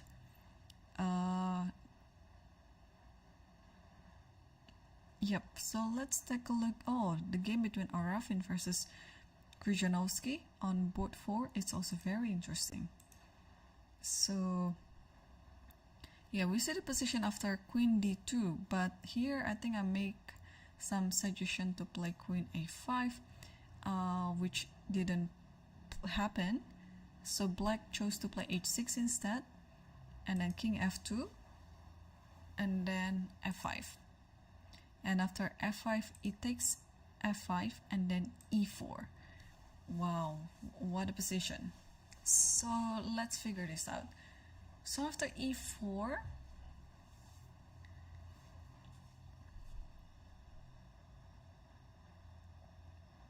if you take on this, it will take on this, and queen takes. And to be honest, it looked just fine for white. Maybe you would like to play here so that you can play bishop f5.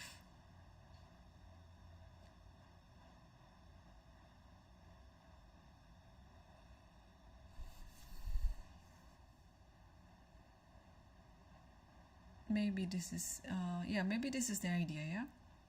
Okay.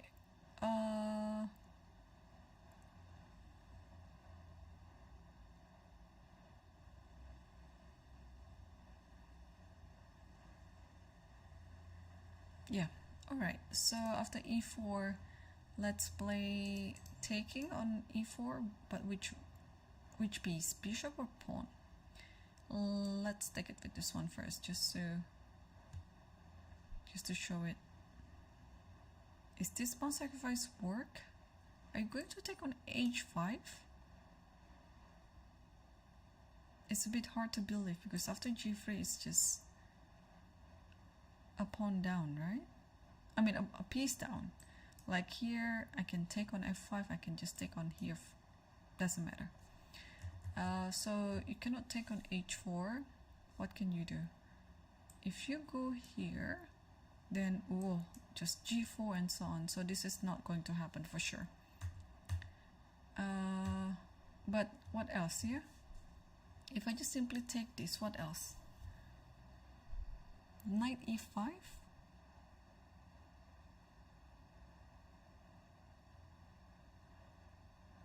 Or maybe you just want to sacrifice this.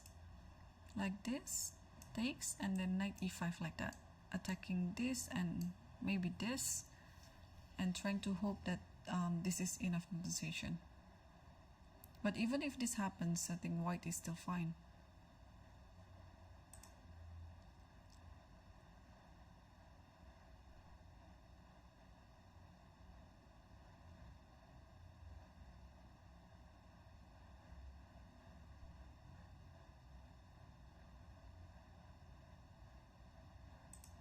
Yeah, I don't understand.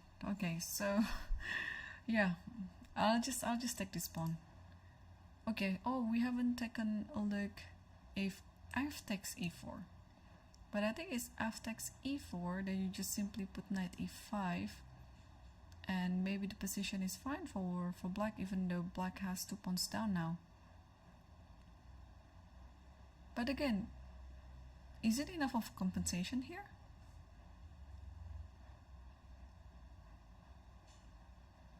Because I don't think so. Maybe I can just play king here even, put the rook on h3, and this position should be fine for me, for white. So okay, so after e4, white is left with many good options. However you take it, I think white is fine. And Arafin is reaching it out with the bishop. So he took this one with the bishop, like this. And yeah, I'm just wondering what Marcin has in mind after bishop takes e4. Could he overlook some variation?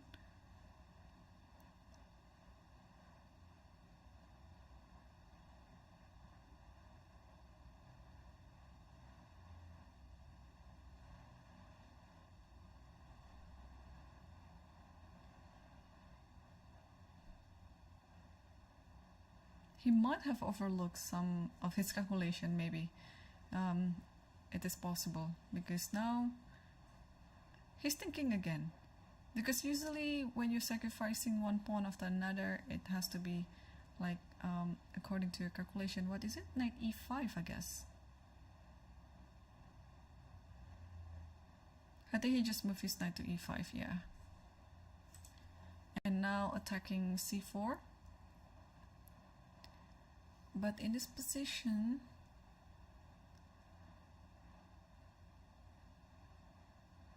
I'm so tempted on taking this. Might be a bit too... I might be a bit too ambitious, but it is just one of the ideas that I have. Okay, let's say I takes. And what to do with this knight? If you go here, I'll go here. And it's pretty much GG. So if you go here, which is making a lot of sense. Oh, gotta be careful with this check, and then check here, and then forking the king and the queen. But here maybe I can give a check first. Maybe king here.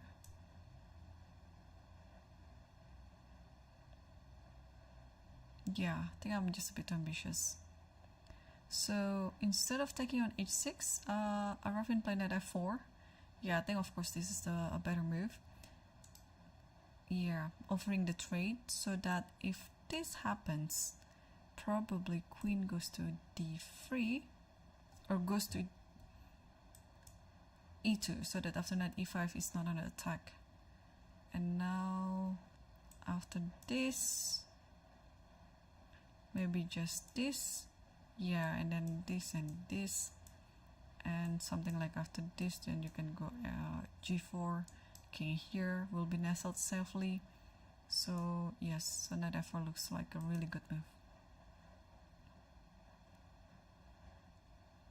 Yeah, because if you take this, this doesn't help black's position at all. Like, okay, you have the pawn back on c4, but then let's say I played this and you have to come back, and then just take a look, all of white's pieces is overwhelming again with this idea. g4, king g3, and then white stands better. And Aravin also has a better time situation right now. So yeah, so he's controlling the game. Let's come back to the first board between Tabatabai versus Murzin. We have left it in a while. After castling f5, king b1, we saw this position, and then a6, getting ready of b5, and after g3, b5, then knight h4, surprisingly. Wait, is this for real?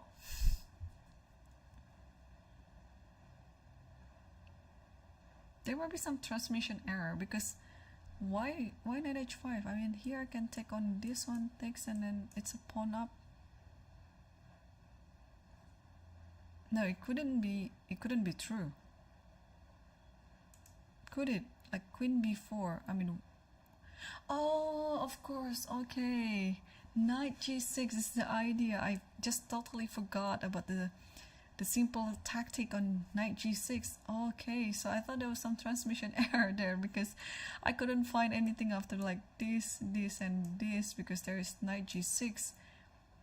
I guess if this was Parham, I think he would have taken this line and then sacrificing the exchange. But I think, okay, queen b4 is now, it is looking like a good move too, because you're forcing your opponent to do something with this knight on c3. So knight takes e4, f takes e4, c takes d5, and then e takes d5. So this is the current position right now.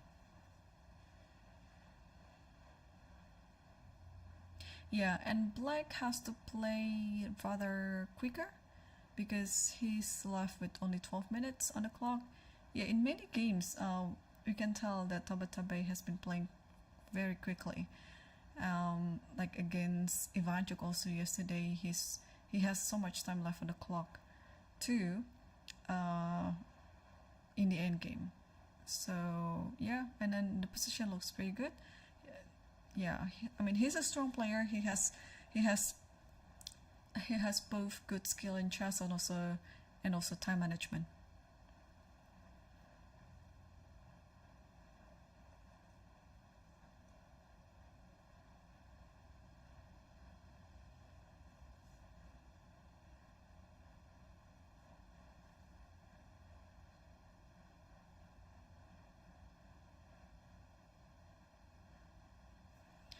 All right, let's come back if board 3. Oh, so okay, so I was wrong then.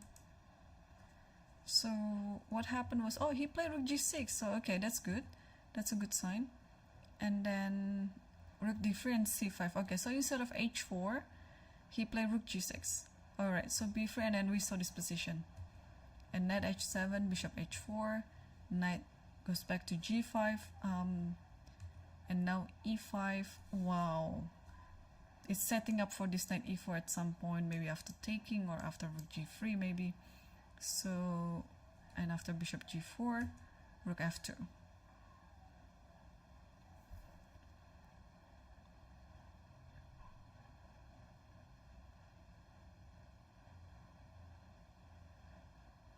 Yeah, I mean, looks white is fine. What should black do in this position? Maybe back to e6 again.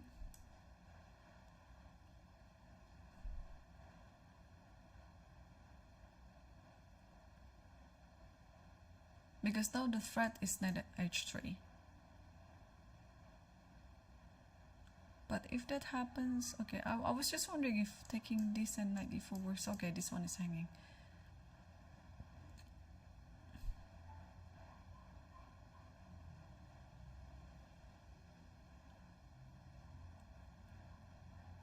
Alright, so what does bishop g4 trying to do? Maybe just waiting move. Okay, then what is this rook f2 for? Maybe also waiting move.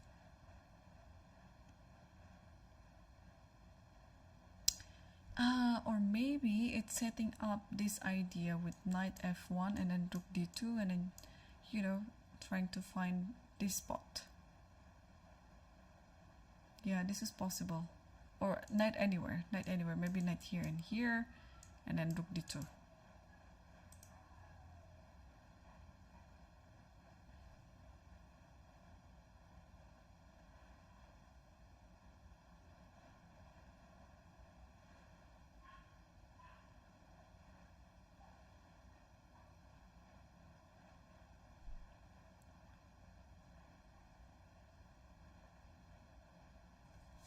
Alright, so I don't have the time situation for the players, but I assume that Hans has lots of time on the clock because he didn't make his moves too long compared to Theodore.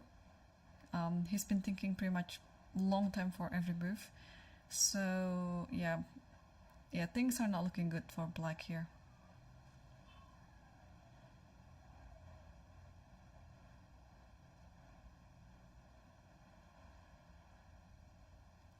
Alright, let's take a look at their positions. Aravin's game, it's still okay. So after knight f4, black chose to play knight takes c4.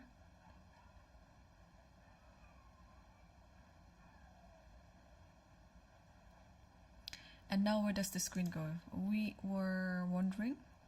I think the queen goes to e2, trying to, trying to attack the knight on c4, while also taking into account that if going to d3, the knight will go back to e5 with an immediate attack on d3. So maybe queen e2 is a safer move. And now if you take like this, for example, I'll just take it back. And if the knight goes back here, then now of course you take this, of course. And now if you take this, then I can just take like this. But Arvin is still thinking, and he still has so much time on the clock as well, so he's fine.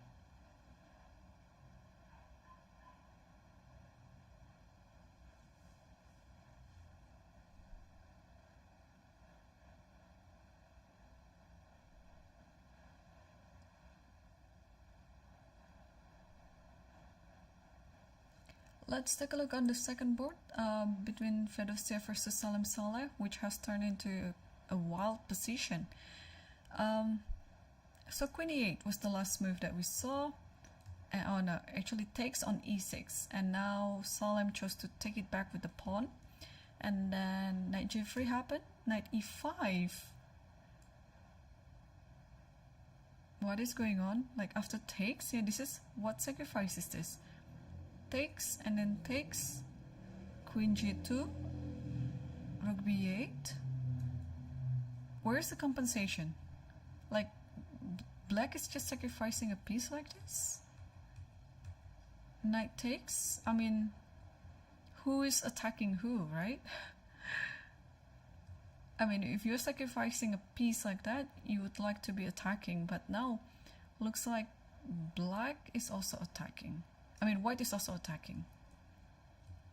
And now this position is the current position now. So after d4, and looks like white is walking into this fork, but since white is already having an extra piece, so what to do this one?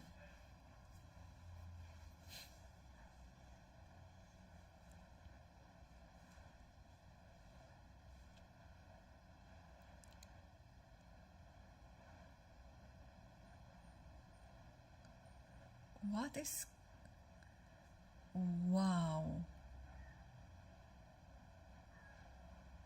Wow. Rook dg1, hang on. What is the idea? So, let me take one of the piece. Yeah, let's take this because it looks like it's more direct to the king. What is the idea? Are you going to play this? Check, and then let's take this and take this. Is it what? No, it can't be because there is this check and then followed by bishop d3. So after d takes c3, I think you have to take like this. But let's say you take it again. And now can this happen? Check, and then takes, and then takes, and then... Okay, if the king goes here, I think you just want to play e5 or... Yeah, e5 with this idea or this idea. So the king needs to go here. But then, this bishop h6. Wow. It's very clever by Fedosiev. It's like, it's a long line. Bishop here, because then after this is almost game over. Like if you do this, of course, this one is there. If you take, of course, this one is there. Let's say you play rook here, you can still just keep giving checks like this, and after this maybe you just go here and then grab this pawn and then threatening for a checkmate, which eventually you have to sacrifice something like this. But okay, this is almost game over as well. So rook dg1, but I think still you have to take this one. At least you get your pawn back. But here white has to take it because otherwise c takes b2 is coming with a check. So b takes c3, and now just try to get ready for this knight f6. No, to be honest, this position is looking better for black now. Like bishop here maybe.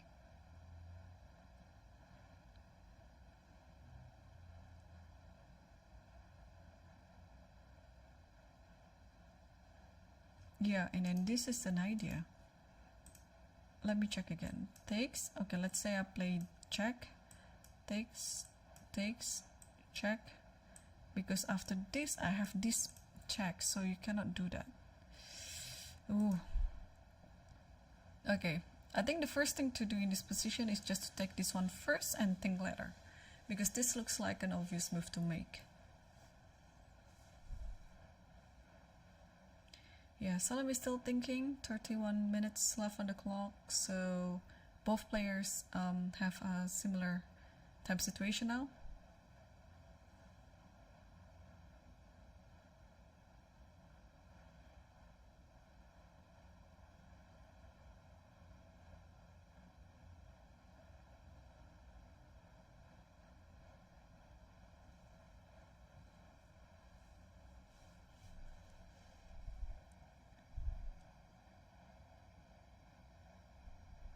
Yeah, but this is a critical position, right? I think all the boards in the top 5 boards, they're very, very interesting. Like, they're giving us some entertainment with all these actions, attacking and sacrificing, and this one is no exception. It's like, who is attacking who? Both of them are attacking each other. But what else could Salem be thinking in this position? He might have some doubt, or maybe he's just double checking everything. Or maybe also, usually you'd like to consider a move like very direct to the king, like something like this. Because at least you have to consider. I don't know whether this is the best move or not, because let's say you take with the king, then it's a check. Anything that comes directly to the king, you have to check. So where does the king go? If king goes here, then it's just a checkmate. I mean, bishop here and just takes. So if the king goes here, this might be yeah, this might be the best move here. Can I just play something like this? But now I think you can you play rook b1?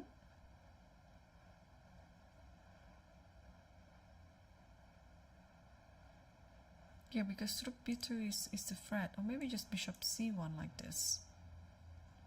Yeah, I mean, why sacrificing when after rook dg1, I mean, you have this type of move, and then I think black stands alright here.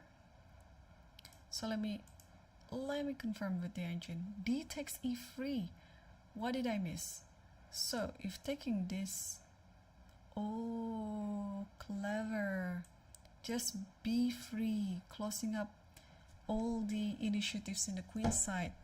And now white can focus on attacking the king side by threatening this knight f6. And now bishop d3 still doesn't help because of knight f6.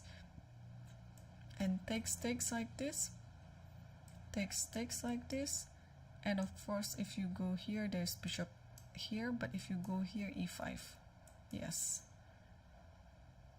And this is a better endgame for white. Wow, okay, so but d takes e3 has happened. I mean, this is a more natural looking move. So the computer suggested to take the other piece instead, which is not easy to make, because it feels like you don't have an additional idea by taking e3, because you just simply take a piece.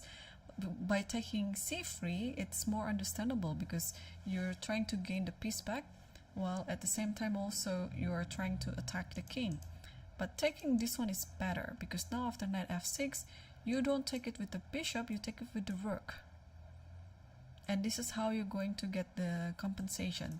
Takes this, and then king f7. And thanks to this pawn, which can pose as a future threat later. So if you do anything like this, and then king takes f6, you don't have anything better than perpetual. Like this, check, and check. So black has a full compensation for the exchange due to the centered bishop that's also hitting the b2 or c3 if necessary, and also a pass pawn on e3 that cannot be really touched at all. I mean, whenever you want to attack e3, there's always something like, okay, first of all, bishop f4 it's going to be also the idea, bishop d4 as well, or at some point e2. So, but this is a totally hard decision to make, and now apparently white is playing according to white's plan, that is to take on c3, and Fedosiev has played b3 instantly. He really understands that in this position you have to close up the queen side, and when there is nothing else on the queen side, and now you can focus on the king side, because knight f6 is kind of like inevitable. Let's say if I want to step away from the g file, let's play king h8. Yeah, king h8, and can I still play here? Takes, takes and takes. Oh, then maybe I just take this. I mean, having the king in the corner like this at the same color of your opponent's bishop is always dangerous. Sooner or later it will get trapped. Yeah, the bishop can go here, or even if you go here first, maybe it's better to go here. I mean, sooner or later, I don't believe this position. It should be just losing. Alright, so b3 is already on the board, but wow, it's a hard time for Salem then. I mean, also it's not easy to find the other alternative that after taking this, and then you actually have to believe in yourself that taking with the rook is a fine position to play. Like, you have to sacrifice the exchange in order to maintain the stability of the position. Otherwise, it's gonna be a different story. And here you also have to play this, because do not lose in one move by playing king h8, because after rook g7 you can resign. If bishop takes, then it's just a checkmate on h7, and that one cannot be helped. So here it's making sense for you to just move up like this, and even something like this just takes.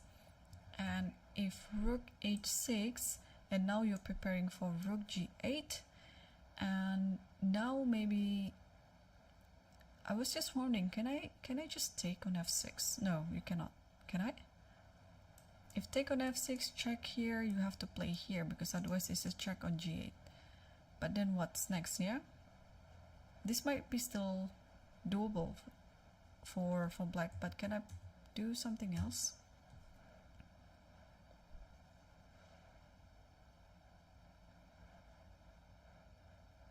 Yeah, like for example, a move like this is also nice.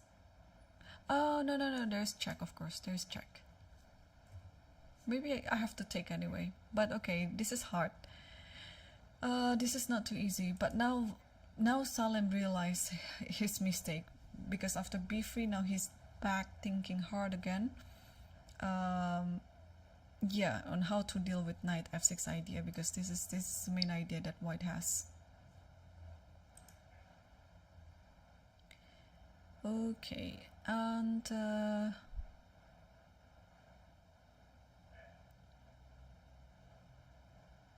yeah, the game between Puranik versus Maksudlu, it's becoming more interesting now.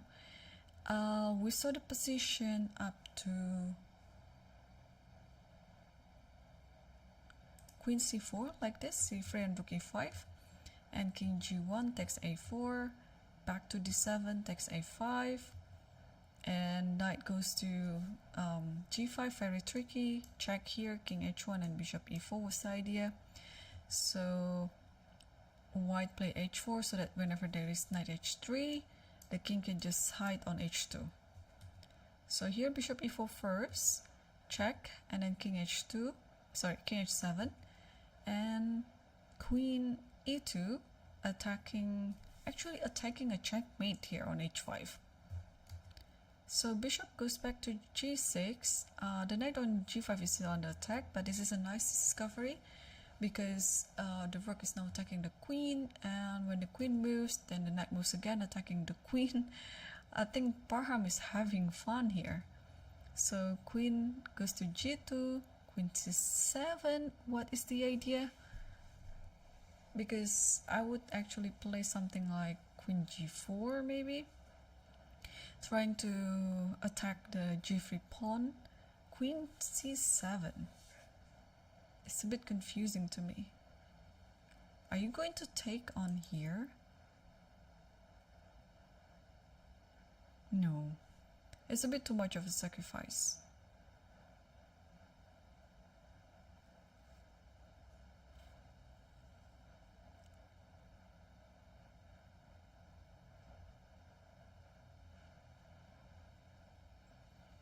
Yeah, this queen c7 is a bit mystery to me. What does it want?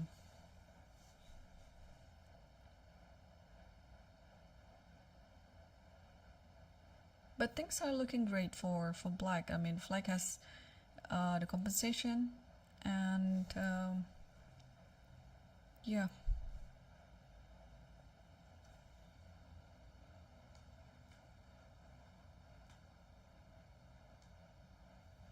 Right, so I mean Puranik still has 38 minutes on the clock, so he's still totally fine, judging from the time situation. And let's move on to the other game. Let's update ourselves on Hans' game. That after, yeah, we saw the position after rook f2. Where is rook f2? Here. And then Theodore Rook kept making the waiting move again by playing bishop e6, and then king h1, a6, a4 rook b8, h3 rook a8. Yeah, you just basically wait here. Rook f1, rook b8 again, king h2, rook a8, and after rook f4, I assume it's gonna be rook b8 again, because I don't see any idea with the rook to f4 now.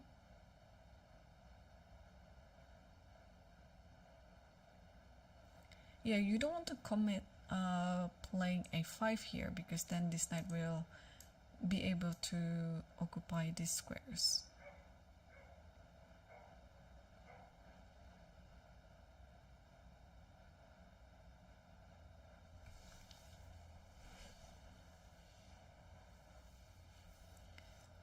White is standing better still, so let's say, okay, let's say rook b8 again, because Theodore seems a bit hesitant now. I mean, he's taking longer time to think.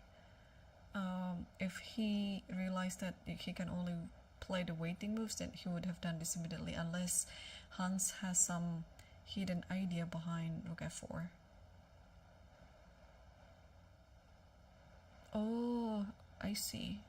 This b4 is a threat, because if you take this, then rook here, and now the idea is to play knight e4, attacking this knight, because then you have a back rank checkmate like that.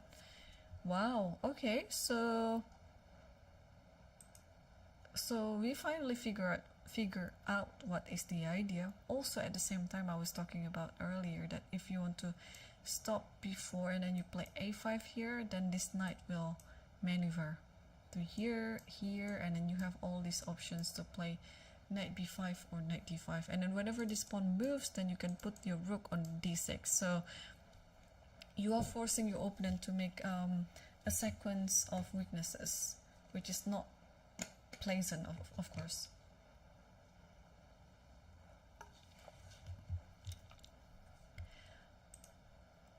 Yeah, it's never easy, and it's never really fun to play such a game, because immediately from the opening until the present time, Nico was just trying to defend the position the whole time. And yeah, it's a worse situation to be at in a tournament where you play a game where you know you have to defend that for many hours, and still, you know, you just have to do that anyway, and then you realize that there's no hope in the game, but you still have to defend as much as you can, and still end up with a loss. I mean, I might call it too early, but I think Hans will win this game anyway, because he's been thinking faster, so he must have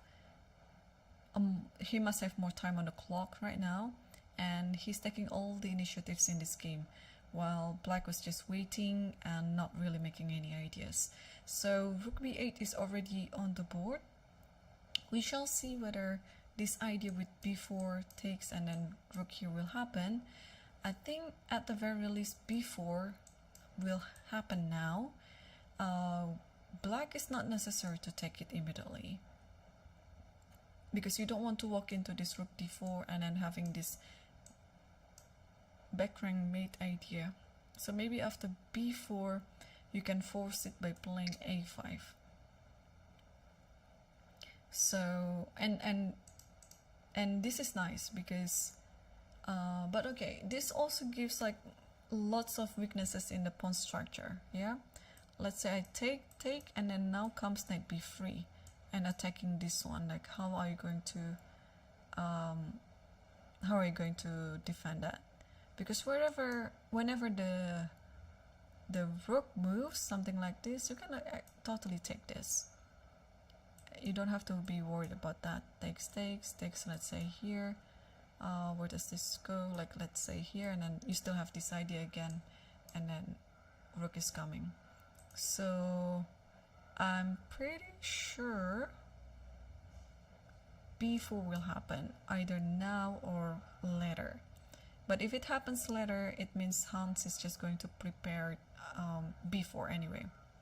Maybe position the knight first, but I don't think so. I think now is the time. Now is the time to play b4. Otherwise, he wouldn't have played rook f4 beforehand, because the only idea of playing rook f4 is to double up on d4. Yeah, you can sense it. Yeah, that like from the gesture of the players here, that white is, just taking his time. He's sipping his coffee. Yeah, not to be in a rush, because both the position on the board and the time situation, I think Hans is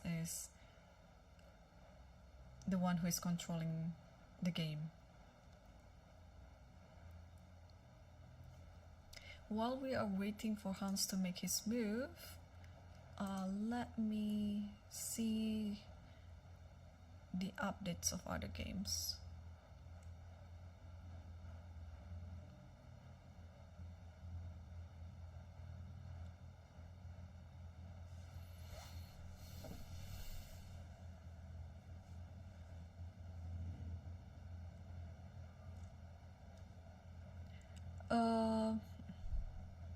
Oh, the game between Salam Saleh versus Fedosiev. Yeah, it's just waiting. Oh, I feel sad for Salem here, because I think he totally missed that he could have taken on this one earlier on and then take this one with the rook, because now we can see that yeah, if you're already on the threshold for many years, you can see like the gesture of the players signify like whether they're worse or they're better. I think one of the players that is best in having or doing the poker face is Fabiano Caruana, because he really doesn't show a lot in his facial expression, whether he's losing or winning. He's not an expressive player, let's put it that way. But of course, many other players are doing the same too. But here in this live cam, I can just tell that how engaged Fedosiev to the game, because he realized that he's taking the initiative of the game right now, and I think he's pretty much calculating if knight f6 is working in this moment, and this is actually the best move.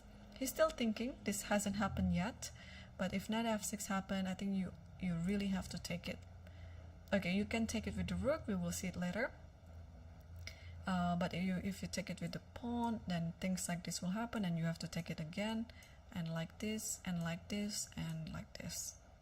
And it's funny, because now rook g7 is the idea, so you might wonder about what happened after rook g8. Can I just play rook here maybe? Or should I just win this? I mean, should white try to win it like patiently, like maybe takes and then just wins this one? Or I think it would be easier to keep the both rooks on the board, because then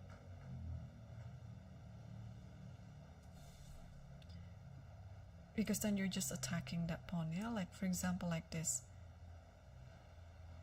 I think I would be happy to take this pawn and giving up an exchange, and then because this pawn and this pawn will also be hanging. So he's still thinking, but I'm very confident to say that knight f6 is has a really good chance on appearing on the next move.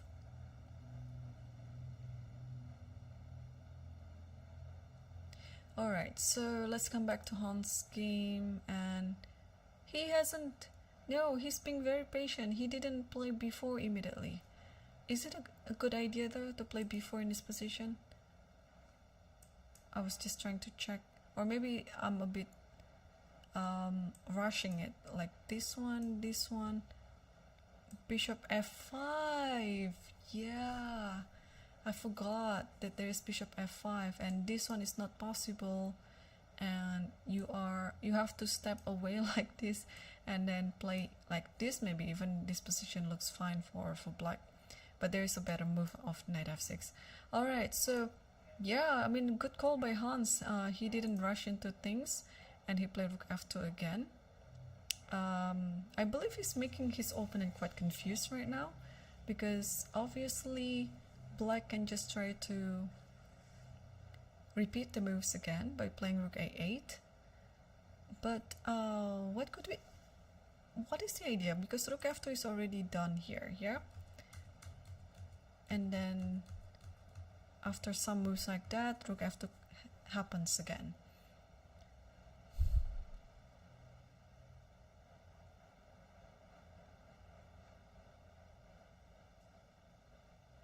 So now what happens actually if rook a8 and just wait like that?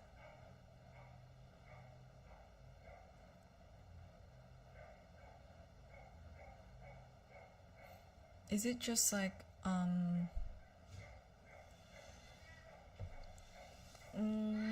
what to do here?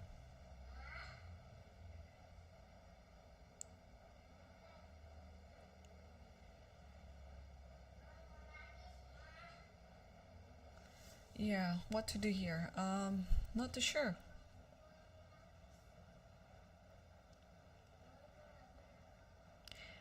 Rook f2, rook a8. Well, Tudor is still thinking. So let's put it this way. Maybe okay. Either knight. I don't know where. Maybe here. Maybe going here and then take this pawn. Maybe. And then let's say there's knight e4. And then rook d1. Yeah, doesn't this just helping black to consolidate the position? Oh, sorry, what am I doing? Rook f2 is hanging.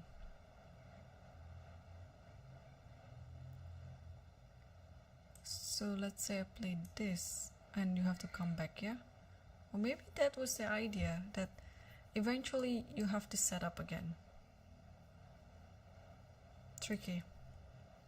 And some moves have been played.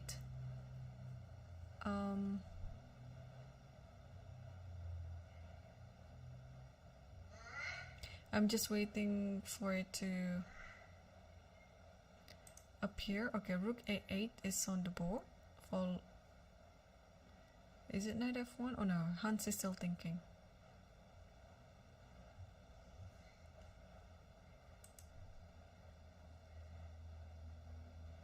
Hans is still thinking, and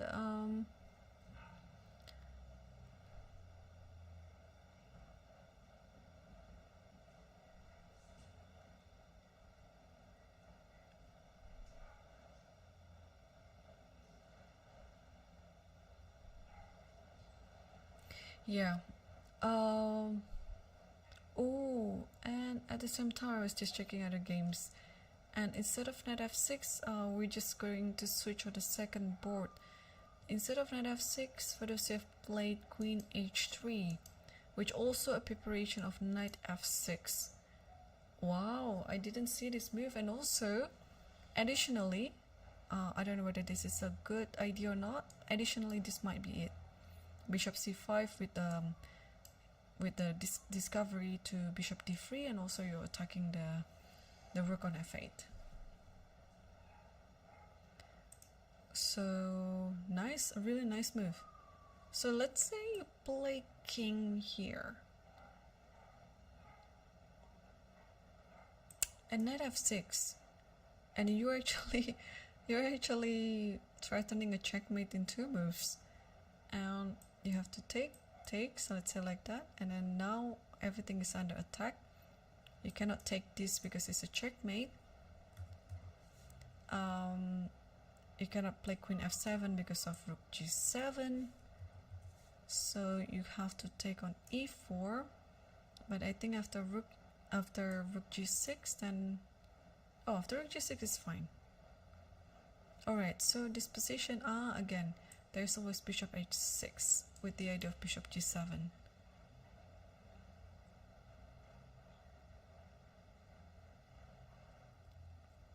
Yeah, so this wins too. Yeah, queen h3, and what to do? Knight f6 is coming. Can we play some move like king f7? Just want to, escape from the attacking side.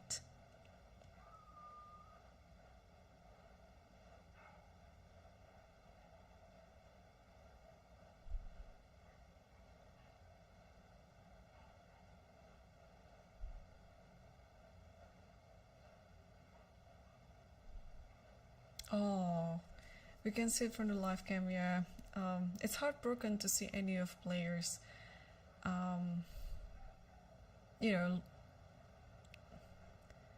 obviously looking sad because they know that their position is not great and almost in the verge of losing, like what Salem has in this one.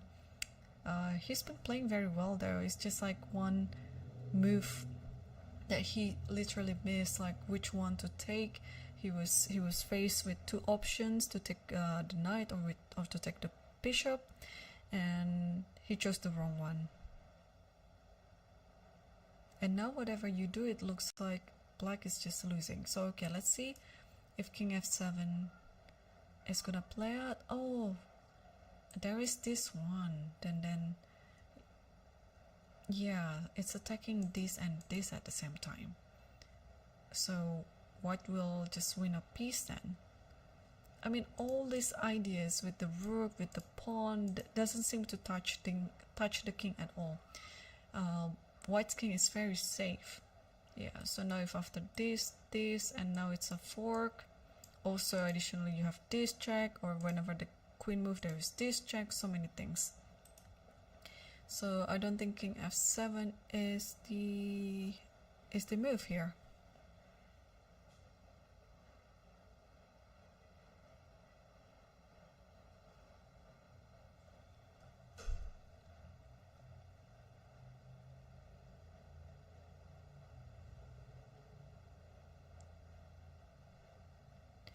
Alright, let's switch to the first board, because there has been some development there. So we saw the position after knight h4. Knight h4 and queen b4 takes, and takes like this, and g4. So finally g4 has happened. This is what white had intended in the earlier of the game before. So rook f6 and knight f5, knight b6, knight g3, queen f8. Yeah, now it's a little bit of some maneuvering play, and after knight h5, rook f3, g5.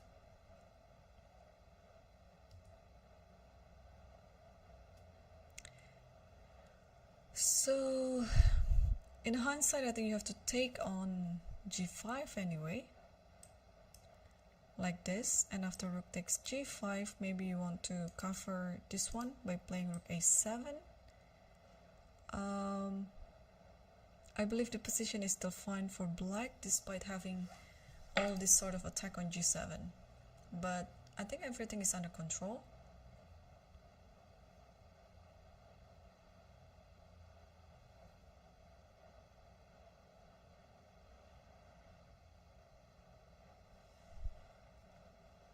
Yeah, so, but Morrison in this position after g5, he doesn't really have much time on the clock, so he has to play quite fast here and then try to figure things out very quickly. But he's still young, and young players have this tendency of spotting everything very fast. So I have faith in him.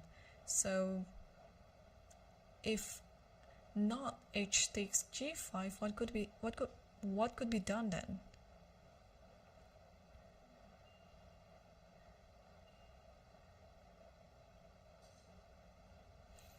He might be actually considering this, because after this then rook takes here. I don't know whether this works or not. It might be actually just working. Oh, this is interesting. If this happened, this is interesting. If like this, then everything is stopped. The queen can just move anyway. And if there is a check like this, then the king just steps away. And next move is this, and this should be fine for black now. Yeah, I think he's totally considering rook h3. And if knight goes to f4, I think you can grab the pawn on the way.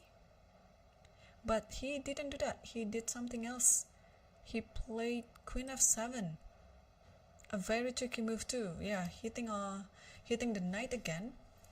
So the same scenario might happen.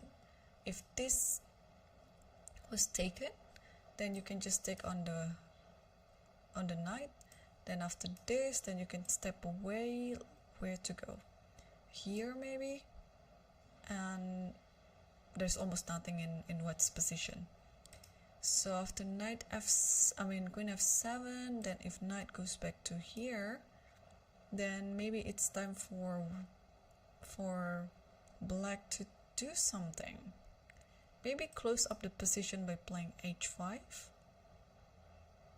And after g6 and queen f5, this is quite possible. And because the idea in this position for black is to close everything in the king side, so that black can try to start attacking on the queen side like that. So if you can stop everything like this, it would be the dream. Because otherwise, if oh, there's some move there. g6 was already on the board. So here, I think now black can breathe freely, because then, okay, queen has just to move. I think any move will do in this position, because everything is close here, and then you want to start focusing on the other side. There might be a chance that, okay, queens like this is a good move, with the idea of like this. But also you might want to enter the other side by from a diagonal, like maybe queen c7. You might want to go here also, you know, eyeing on h2 as well. This is possible. Now I like the position of black better. All right, so there's a move already. He goes queen f8, so he tries to also protect the position around his king, while also at the same time, this always happen. This will happen for sure. Rook b8. I don't see anything. I mean, white is restricted, to be honest. Like, what can white do in this position? All the ideas that might happen on the board is just black's ideas. Like rook b8 is coming, maybe queen b4 followed by c3, things like that. And also a5 is interesting later on with this bishop moves, with this idea, and bishop d3, anything can happen. So yeah, black is totally fine here. And what black has to keep in mind is his time management, because he only has 3 minutes left on the clock for the remaining game. And let's switch back to game 3, because is something wrong in the transmission? Yes. It shouldn't be like this, yeah? I don't think Hans just gave away the rook just like that. So, alright. Yeah, there's nothing wrong in our end, in Licha's end. It has something to do with the board in the playing hall. Either the cable, the sensor of the board, or something like that. So let me figure things out. Like, what was Hans' last move? No, I cannot see it. I cannot find the move. It's too small for my eyes.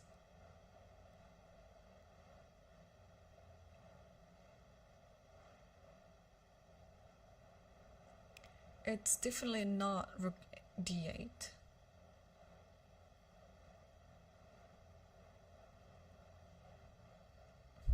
Okay, I hope it's been resolved.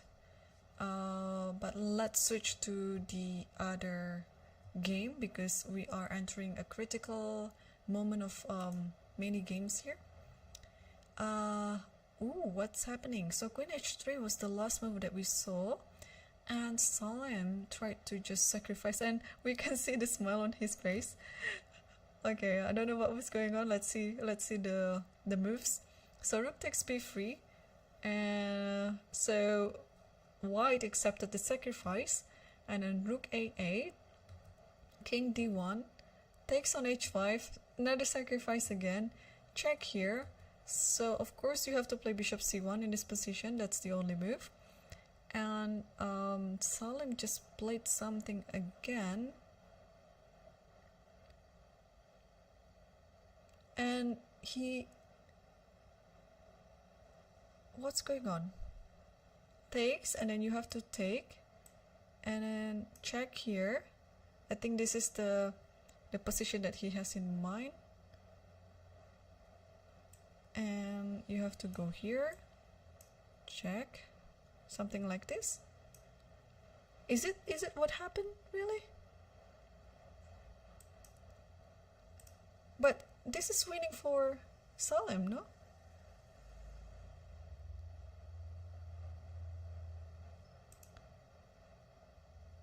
Yeah, oh my gosh. Whoa, right. Oh my gosh. What a swindle. What a swindle by Salim. Oh, that was such a nice save by Salim. I thought that smile was like a resigning smile, you know, like, okay, I'm going to resign soon, and then alright, this is funny now because this, yeah, I thought there's some transmission error or something, but no, it's not. He really found how to save the position. So starting from queen h3, alright, so this queen h3 might be a blunder then. That in this position you are forced to play knight f6 right away to stop everything happens like that. Oh, this is the game of today's. No, I really like this, how things played out. I mean, this might come to many of puzzle books in the future, like how to save the position. Let me check very quickly. After queen h3, I think this is a blunder. Yes, it is a blunder. It is a blunder, and Salim found it right away. So that is why you need to keep brushing out your tactical skill, because even though in this position we agreed that white is better, white is close to winning the game just by playing knight f6, and you don't have to worry about your position. Well, you might be actually worrying about if the position is enough for you to win or not, but it looks like just a very good position to play, and you have good chances to win it. But instead, Fedosiev just blundered by playing queen h3, and Salim just found it right away, and he spent 4 minutes to calculate all of these things. Tactics, tactics, tactics. It can happen anytime, even when you are losing. Do not give up, because maybe your opponent would miss a tactic like this. Fedosiev, I think he's 2600 right now, but he used to be like 2700, and he still missed it. So I think on the other day he wouldn't have missed it. But this rook b3 looks, not only that it looks good, but it looks kind of like, I guess, obvious when you are desperate to save your position, and then somehow you found this tactic, and it looks just there, like you're being served in front of you. Like, the thing about tactics is you have to see two things, right? You have to see whether there's a check, or you have to see whether there's a capture. And once you scan the capturing and checking moves rather quickly, and you can see that rook b3 works. because you just want to give a checkmate on b3, so white has to take it, but there comes another rook, and you don't have time. You really don't have time to play knight f6, because this you can just takes, and after takes this is still a checkmate. So rook 8 was there, and there is no saving it but king d1. But again, you can just play queen h5. It is another tactical move. You just, this is totally like a study, to be honest. It is a study that you see on Licha's puzzles feature or some books. Like, you sacrifice this, and then you threaten for a checkmate, and then you sacrifice your queen again. How beautiful is the finishing of this? And then you have to take, of course, because otherwise it's made either way. And you give a check, and there's only one move to stop it, that is bishop c1, and you just keep taking it. And after this, okay, the game ended after rook takes c1, Fedosiev resigned.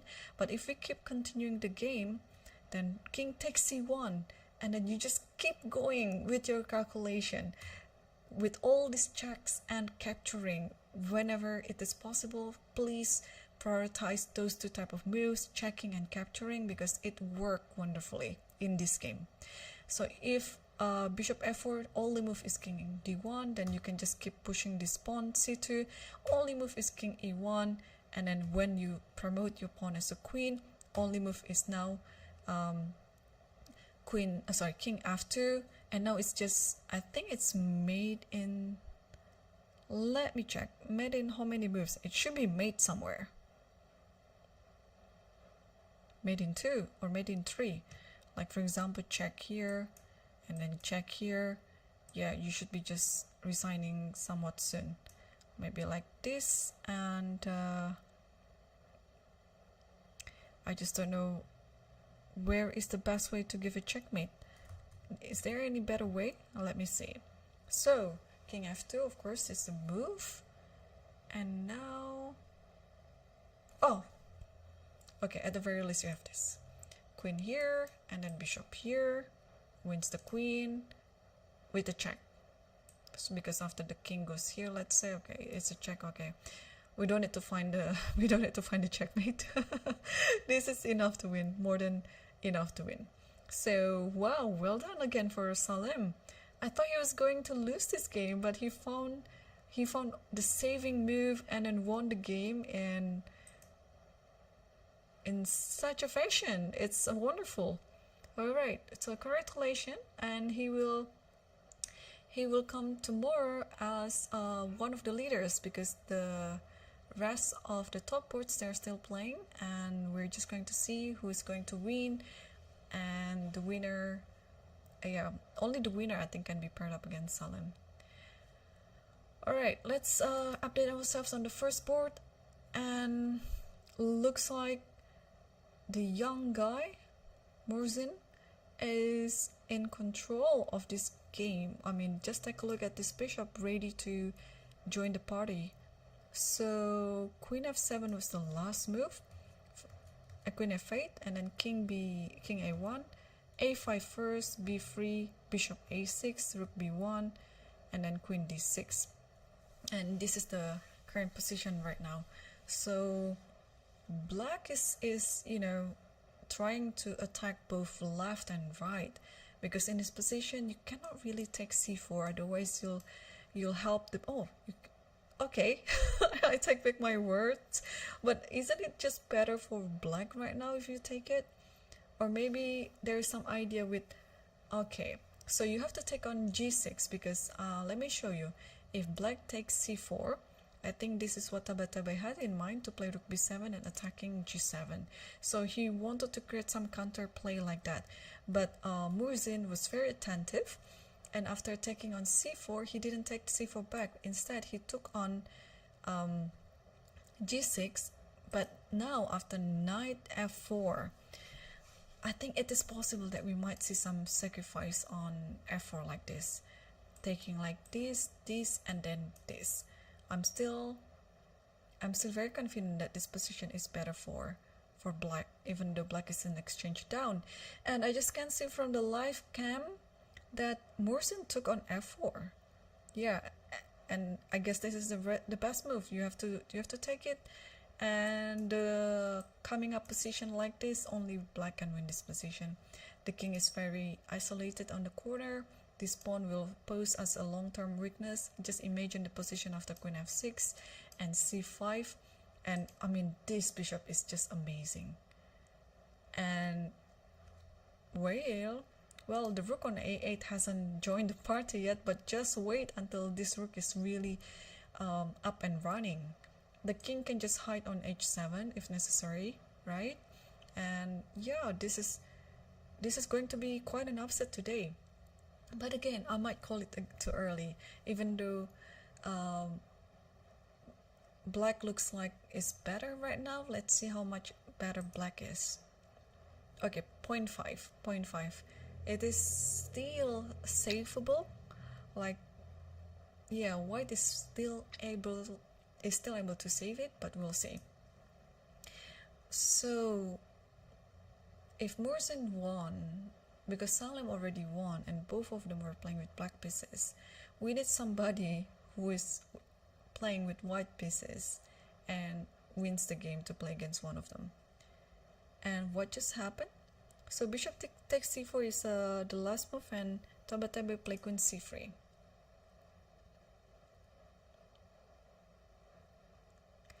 So yeah, so maybe the idea of queen c3 is just you want to, okay, keeping an eye on d4 pawn. Maybe queen f6 now is fine. I'm also still thinking what to do with this rook, yeah?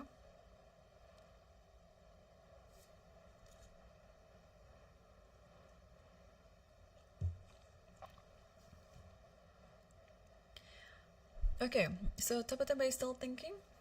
I mean, Murzin was still thinking, and queen f6 was already on the board.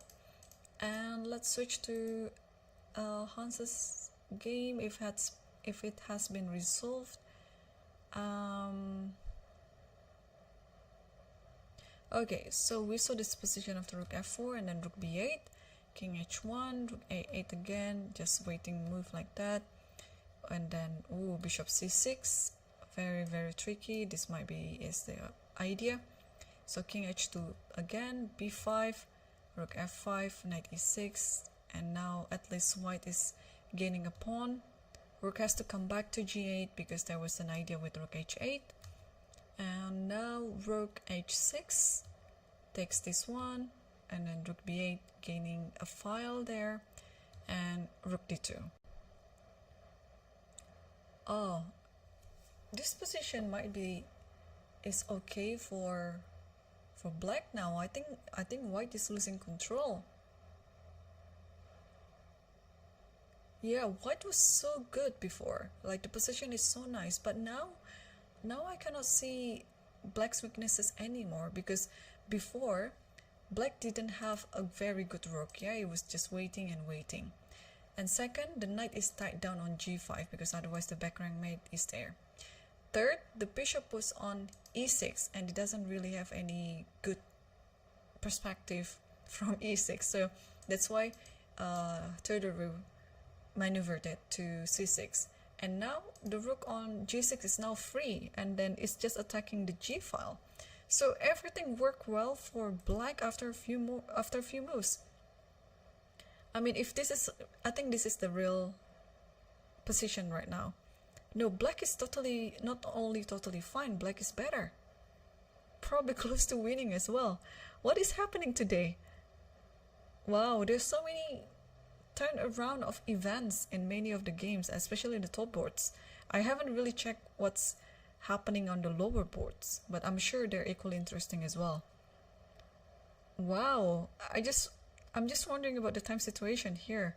But I guess for a player like Teodoro, it doesn't really matter. Once he's out of the woods like this, even if he has like 30 seconds on the clock, he's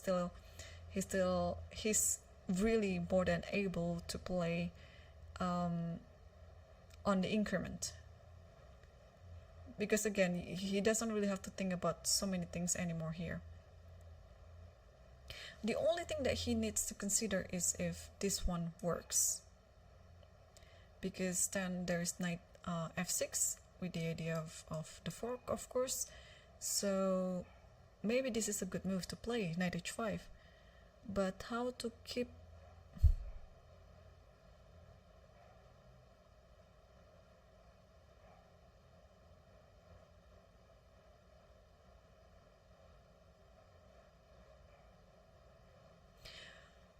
The first come to mind is to play something like rook here.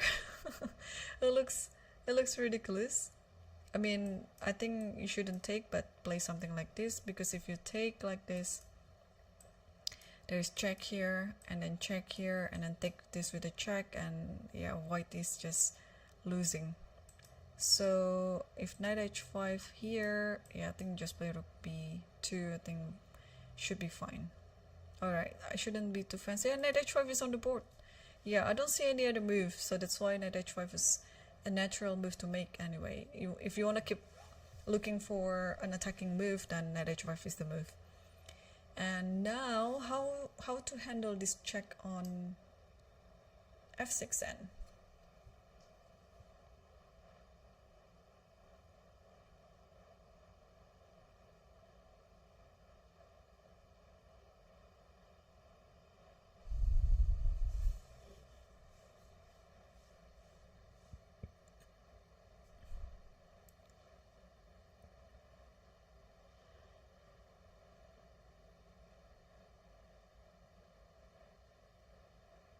Yeah, it's not too easy. I mean, I have this idea with king f8, but then after knight f6, what to do?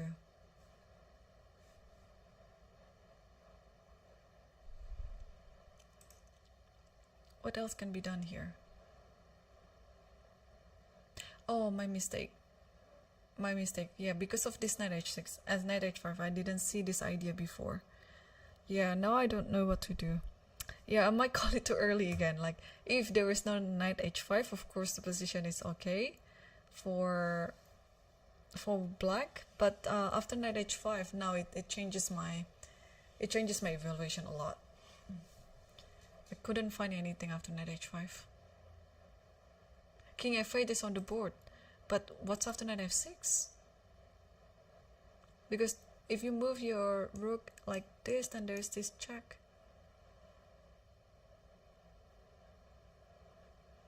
Okay, let's say like this. And then check here, maybe check here first. And after like this,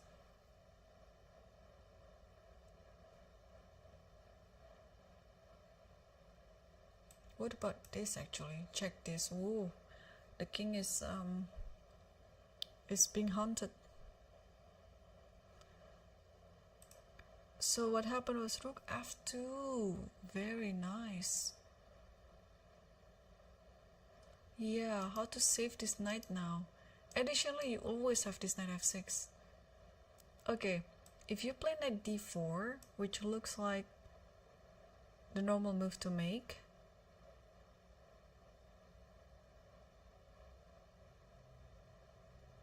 you have this a6 if you want. Wow. Wow, it's losing immediately. Wow, yeah, I had such a bad call by saying that black was better. No, black was never better. Knight h5 just, it's like a punch on my face, you know, like, oh, of course, wake up, Irene. Like, oh, how could you say that black was better? No, never. Well, only white is better here. Like rook f2. This is such a nice move. I didn't even see it. Rook f2. You cannot protect the knight on e6 with bishop d7, because then there is knight f6. But what can you do then?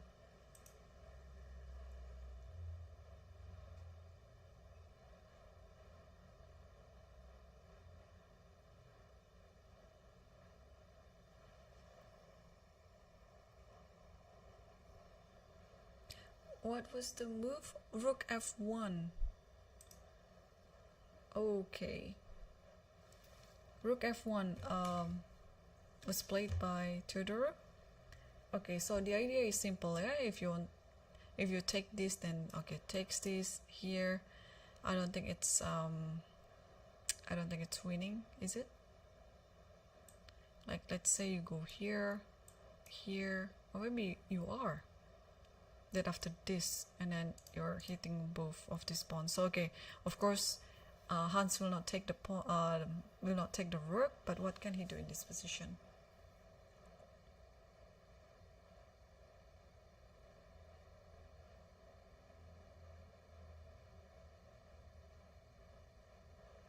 What about he moves here? It's attacking the checkmate there, right? I think it's a nice move. Rook b2. It was not a possibility before because rook was on b1, but now, yeah, why not doing this? You might actually continue by playing rook b1. This might be the defense. Interesting. Can you really do...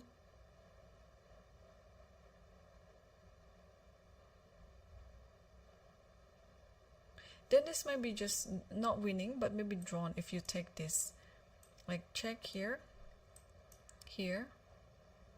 If here, then here. Because if you take this, then checkmate, yeah? Oh, even then there's... Okay, bishop e8, but then knight f6 maybe. But at the very least, you get this perpetual check. But okay. So what to move then?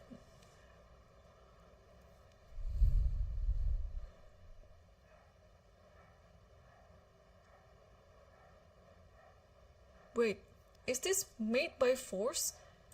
Take this. If you take this, check here, and after this is a checkmate, right?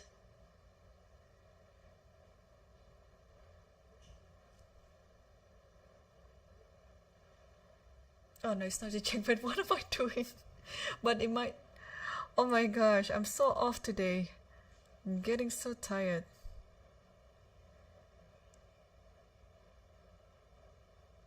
Yeah, this is not, of course. I thought it was a checkmate.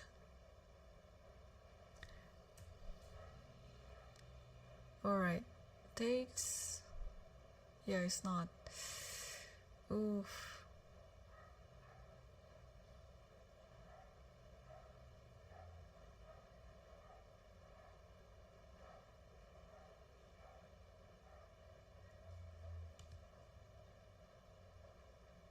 So rook b2 has happened and followed by rook b1. Okay, so we saw this position before.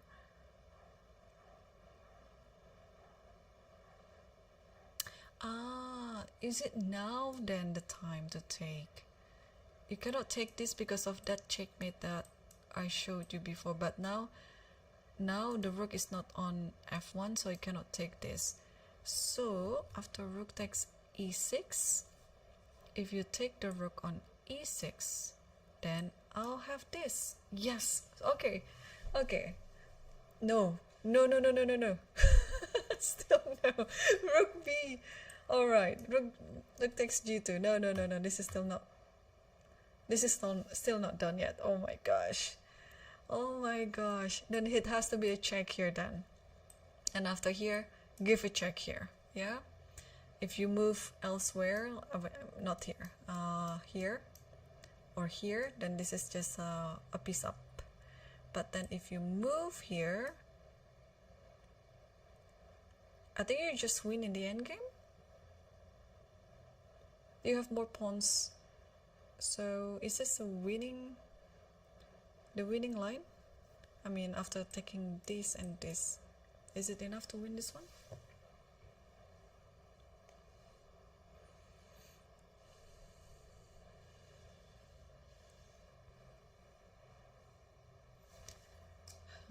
Or is there anything better than that?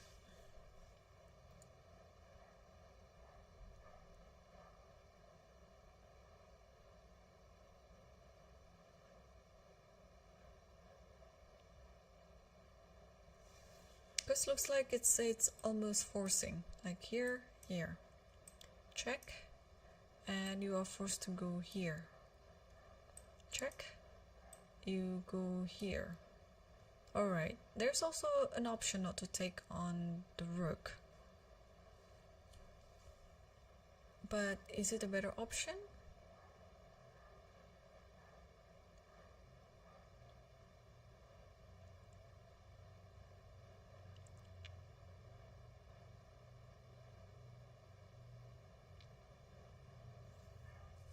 Like, I still, yeah, I would still take the rook, but okay, let's say I'll play here, and then here, I just want to grab this pawn, and king has only one move here, and the knight is kind of trapped unless you give a check, but then how to defend the g2 pawn? Yeah, this might be some unnecessary risk that white is taking. Alright. But what else can we do in this position? I think Hans is looking for that endgame with opposite colored bishop, but he would have more pawns.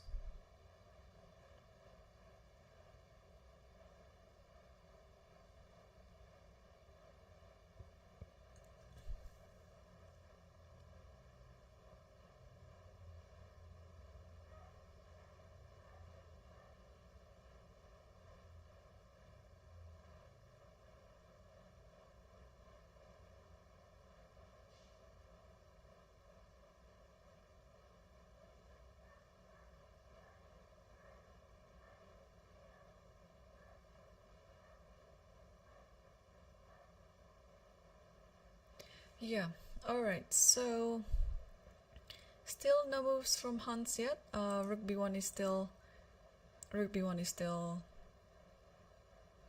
the last move here. I just wanna get back to the first board because at some point Murzin was below a minute, and what a position we have. So there was a position like this, queen c3, queen f6. I will just play the moves quickly, and rook here, here, and then some exchange there, and bishop here. Okay, both players played this move really fast. Tabatabai doesn't want his opponent to think of force, and also Murzin has to play fast because his time is so low. But now I think he can breathe a sigh of relief because the position has been simplified, and he might have. Does he have a compensation here? So okay, I mean he was having a better position before, but now it looks like white is fine. Okay, now after rook e8, maybe this one is the move, yeah? And then you have to play something like king like this, or but if king g8, then there's f5 and f6, so it's not really appetizing to play.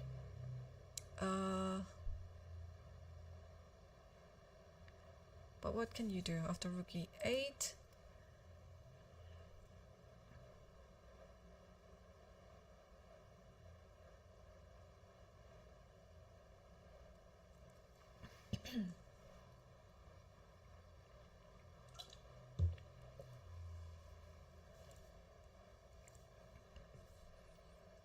Okay, Tabatabai still has more time on the clock, so he's thinking right now, and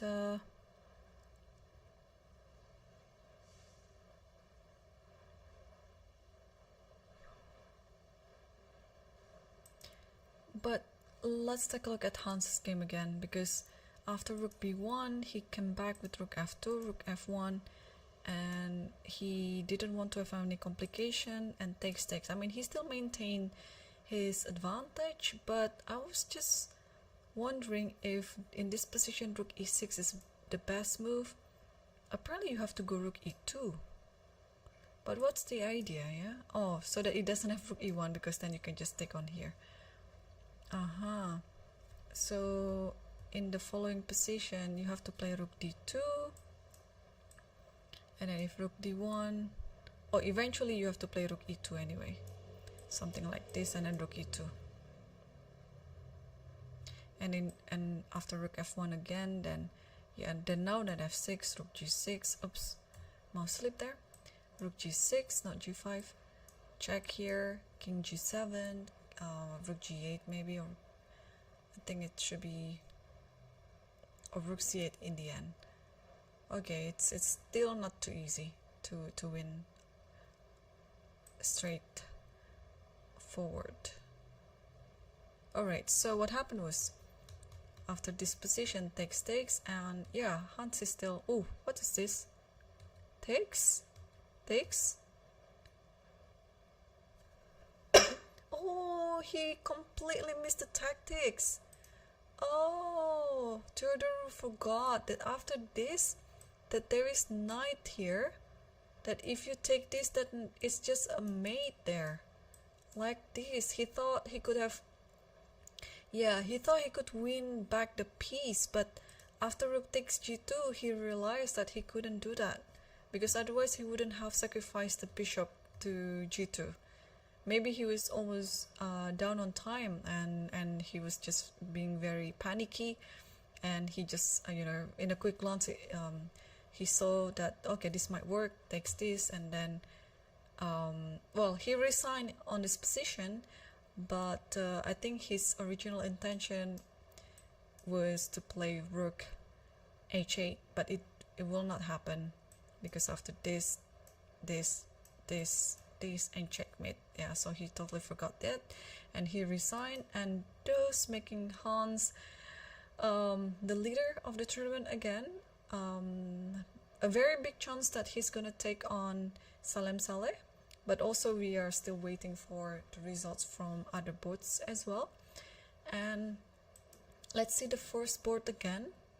So after rook e8, Tabatabai play rook a4, followed by bishop takes h5, and then rook takes a5, bishop f7, and a4. I believe there's some compensation to this one for black. It's really hard to tell who is better, because white is in an exchange up, but black has some pawns and the bishop is quite active. So, and the passed pawns on e file and h file might be, you know, dangerous in the later stage of the game. And now e3 was played.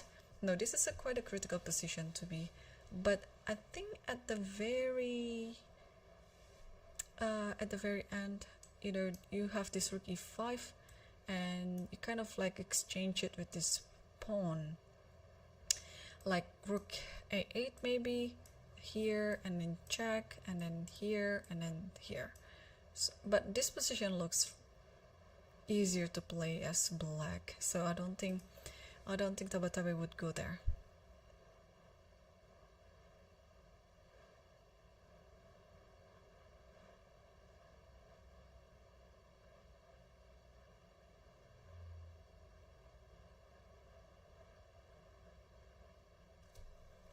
Okay.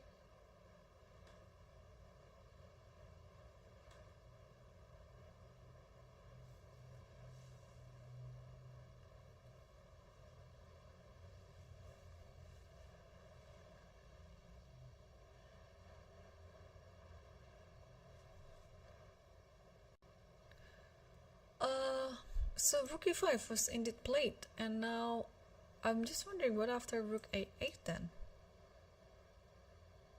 Ah, you just want to push this one first and get this one with the... But okay, what if I play e2 here? So that if you go after this pawn, at least there's bishop c4. And everything is protected.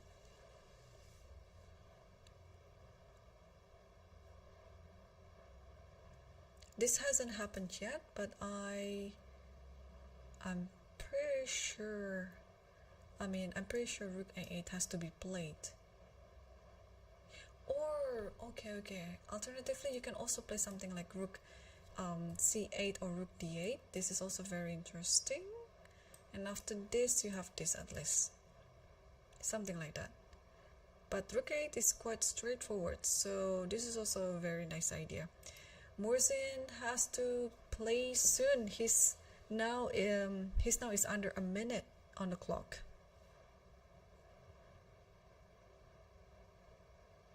And what did he do?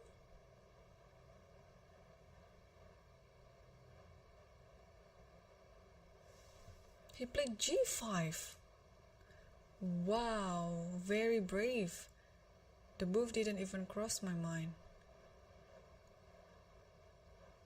Is it for real? Okay, if I take. Ah, okay, then he just want to simplify everything, and this is like a easy draw. Even if without all the pawns, just with the rook and the bishop, it's a draw. Like if this one you can give this one for free too, fine. Like, and then yeah, and then this is gonna be a draw. But I was a bit surprised that he was not looking for more. Okay, so if takes, and then yeah, I think you have to take like this, and if you save this one, then it's gonna be, how is it gonna be? Dangerous maybe, but how? But after a5, what do you do? e2, but if e2, then a6.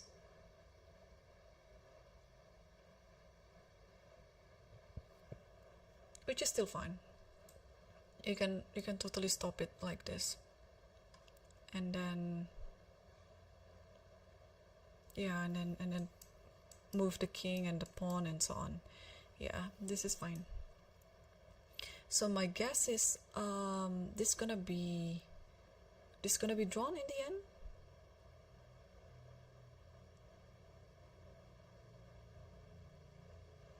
Yeah, so I think Tabatabe was pushing for a win, and yeah, after this g5 move, everything will be simplified, most likely.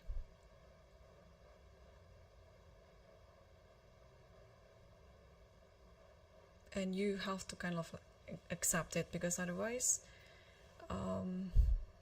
it might be a bit dangerous. And yeah, we see in the live cam the way how he acts is looking like he's losing. But no, he's not losing. Yeah, I think he just missed his chances earlier on, that he thought there should be some chances before that he might push for a win.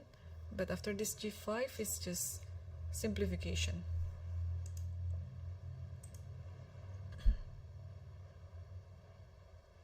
Okay, and let's move on to board 4 between Arafin versus Chitambara, because this looks too interesting.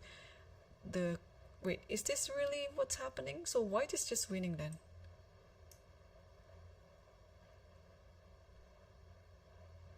It's funny, if you want to give a checkmate, the king will never get checkmated. Check here, here, check here, here, check here, here again, check here, and here again. So white realized that all this check around, it will not help the position. So instead he just played king f3 and then setting up for some mating net. So in this position, I think this has to be done then, because otherwise, actually this is still fine. Maybe b4. No, b4 cannot be. Yeah, just typing away, and then now the bishop can go somewhere too, and then some mating net is there.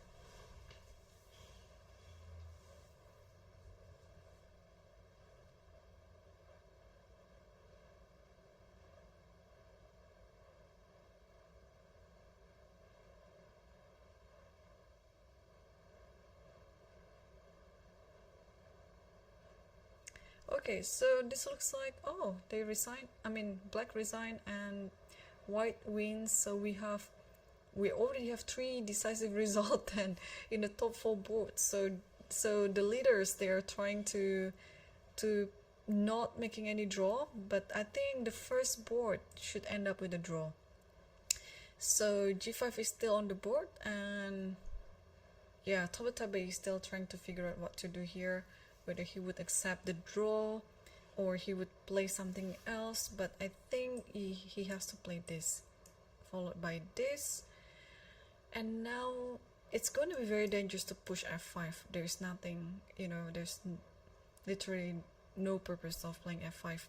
So you kind of like have to take this, and maybe if you want to push for win, you play a5. But still, even in this position, you can just stop it.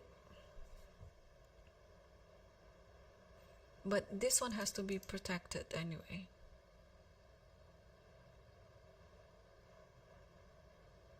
So maybe instead of e2, king h6.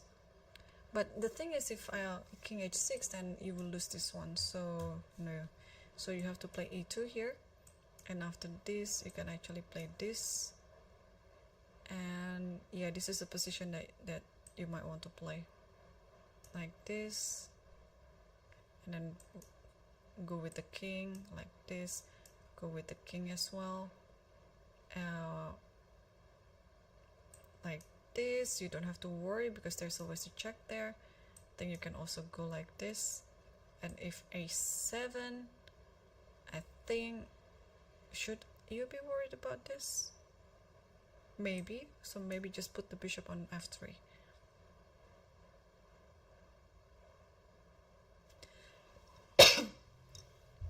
Okay, but this is, there's still something to play, yeah, because then there's this one, and then you have to stop it like that, and it takes, okay, yeah, not sure what to do. Anyway, instead of taking, he played rook e1, so g takes f4 and then rook f5, playing with fire, to be honest, because is this okay? Let me check. So this is fine, rook e1 is fine, but so is rook takes e8. I was just wondering what's happening after like this, and then a5. Oh, no, of course, in this position, don't take this back, but take a4. This is a more dangerous pawn, and this is it, yeah? This should be enough to make a draw.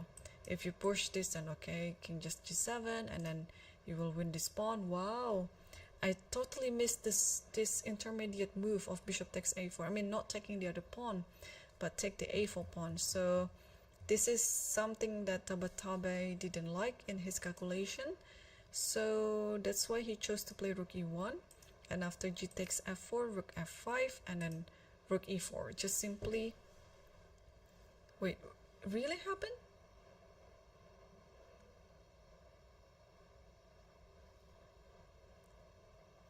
Yeah, it happens. Wow, these players, they're really tricky. My gosh. So if you take this, king goes to g6. And now, if the king stay up, I mean, if the rook stays away from the f file, then this happens. And then this might be is losing. So you have to keep an eye with this pawn by playing king f8, rook f8, king g7, and this might be is the repetition.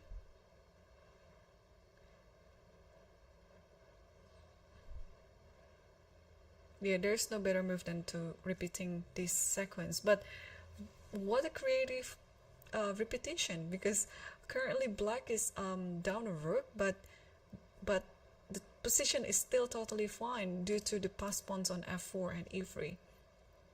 So you have to keep being on the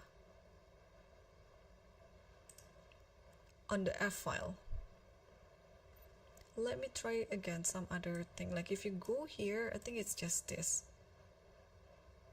and then let's say like this, yeah, this is not good. Okay, because whenever you do like this, for example, then this one. But there's some trick too. Like in this position, let's say I played this. This. No, it doesn't do the trick. Because after this, there's also this one. And it should be fine. Yeah, so now there's no escaping the draw then. Both players have to repeat this. So rook, king g7, the rook will go to f5, and then king g6 again, and rook goes back to f8.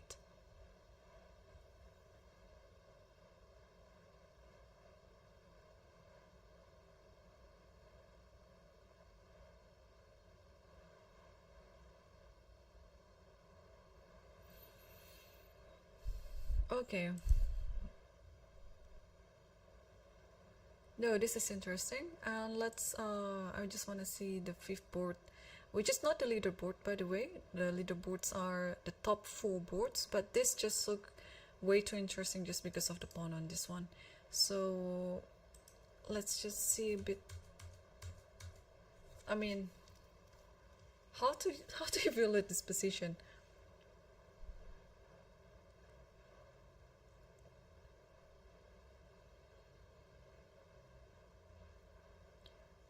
The rook is about to, I mean, the queen is about to take on g3. Then it's really dangerous. Queen f1. So now if you take this, then queen here, then you kind of like have to takes, but this position is fine for white. So you shouldn't exchange the queen. You should keep the queen on the board, but what do you do? Maybe playing here with the idea of bishop d5 maybe? This is possible. No, this is a very critical position in the game now.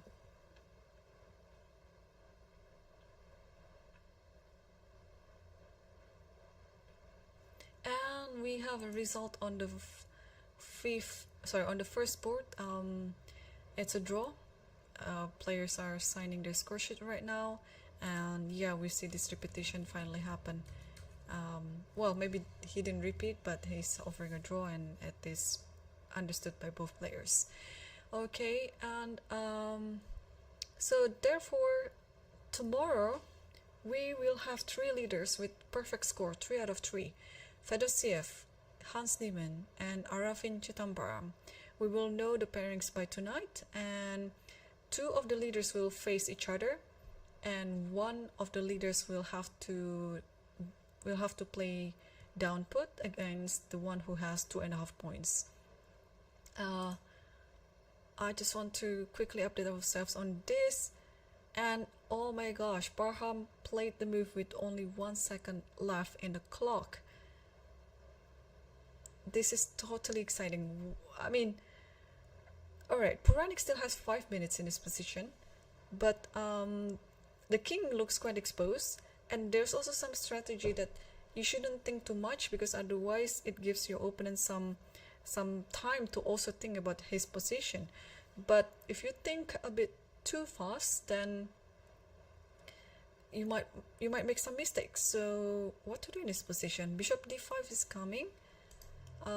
So maybe rook b4. But the thing with rook b4 is this might happen. Something like this. And you might actually be losing, because you have to stop the pawn, and now checks. And now whatever you do, there's always knight check here or bishop check here. So rook b4 is definitely not the move. But what else can you do in this position? I see some move was played. So queen f4, and Parham played queen b1 check, king h2. Unfortunately, the knight is pinned, otherwise the knight would have jumped to g4.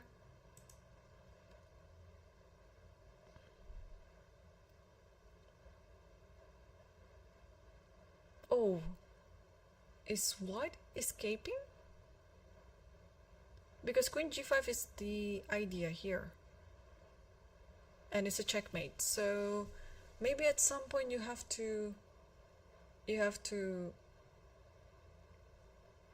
yeah, make space for the king to f7. And here bishop d5 is on the board. Whoa. Each player is attacking for the checkmate in one move. So white is attacking this, black is attacking this before, and now what to do? This is a checkmate. So this, okay, so there should be some perpetual something like this, maybe here, and then takes here, or is this just a loss? I don't know. This is such a mess. This might be losing for black there. Like, let's say check here, you have to go here, check here, you have to go here. Oh, this is actually happening right now, and Parham might be just losing. Yeah, we have this position up to here.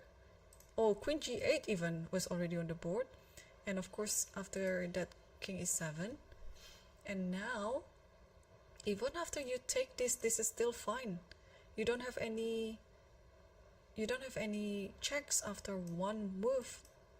And then some mate is coming along, like queen d8, queen e8 later, just trying to get, and then queen f8, and then something like rook g8 or something. And I think Parham resigned after queen takes d5. Yes, and therefore brings Puranik to 2.5. This is again, it's almost like yesterday. Yesterday we have 5 decisive results in the top 5 boards, but today we have 4 decisive results. And even the only draw in the top 5 boards, board 1, it's also like very fighting until the end. So it's been very exciting for the first 3 rounds in the Sharjah Masters 2024. And this is such a nice win by Puranik. As we remember that Parham was sacrificing an exchange before, but okay, maybe he was under time pressure or anything. He was actually in control, but now, yeah, Puranik showed a better game and won the game in a very nice fashion against Parham Maksudlu. And I think that concludes our commentary today. So tomorrow we will be coming back on the same time at 3 p.m. Dubai time, Sharjah time, 11 a.m. UTC. So, and tomorrow we will have 3 leaders in the master section: Salim Saleh, Hans Niemann, and Aravin Chitambaram. And one of the leaders will play against a 2.5 pointer. So we'll see. The pairings will be out tonight, and tomorrow just come back again for the Lichess broadcast commentary for round 4 with me, Irene. And thanks for watching. Bye for now, and see you again tomorrow.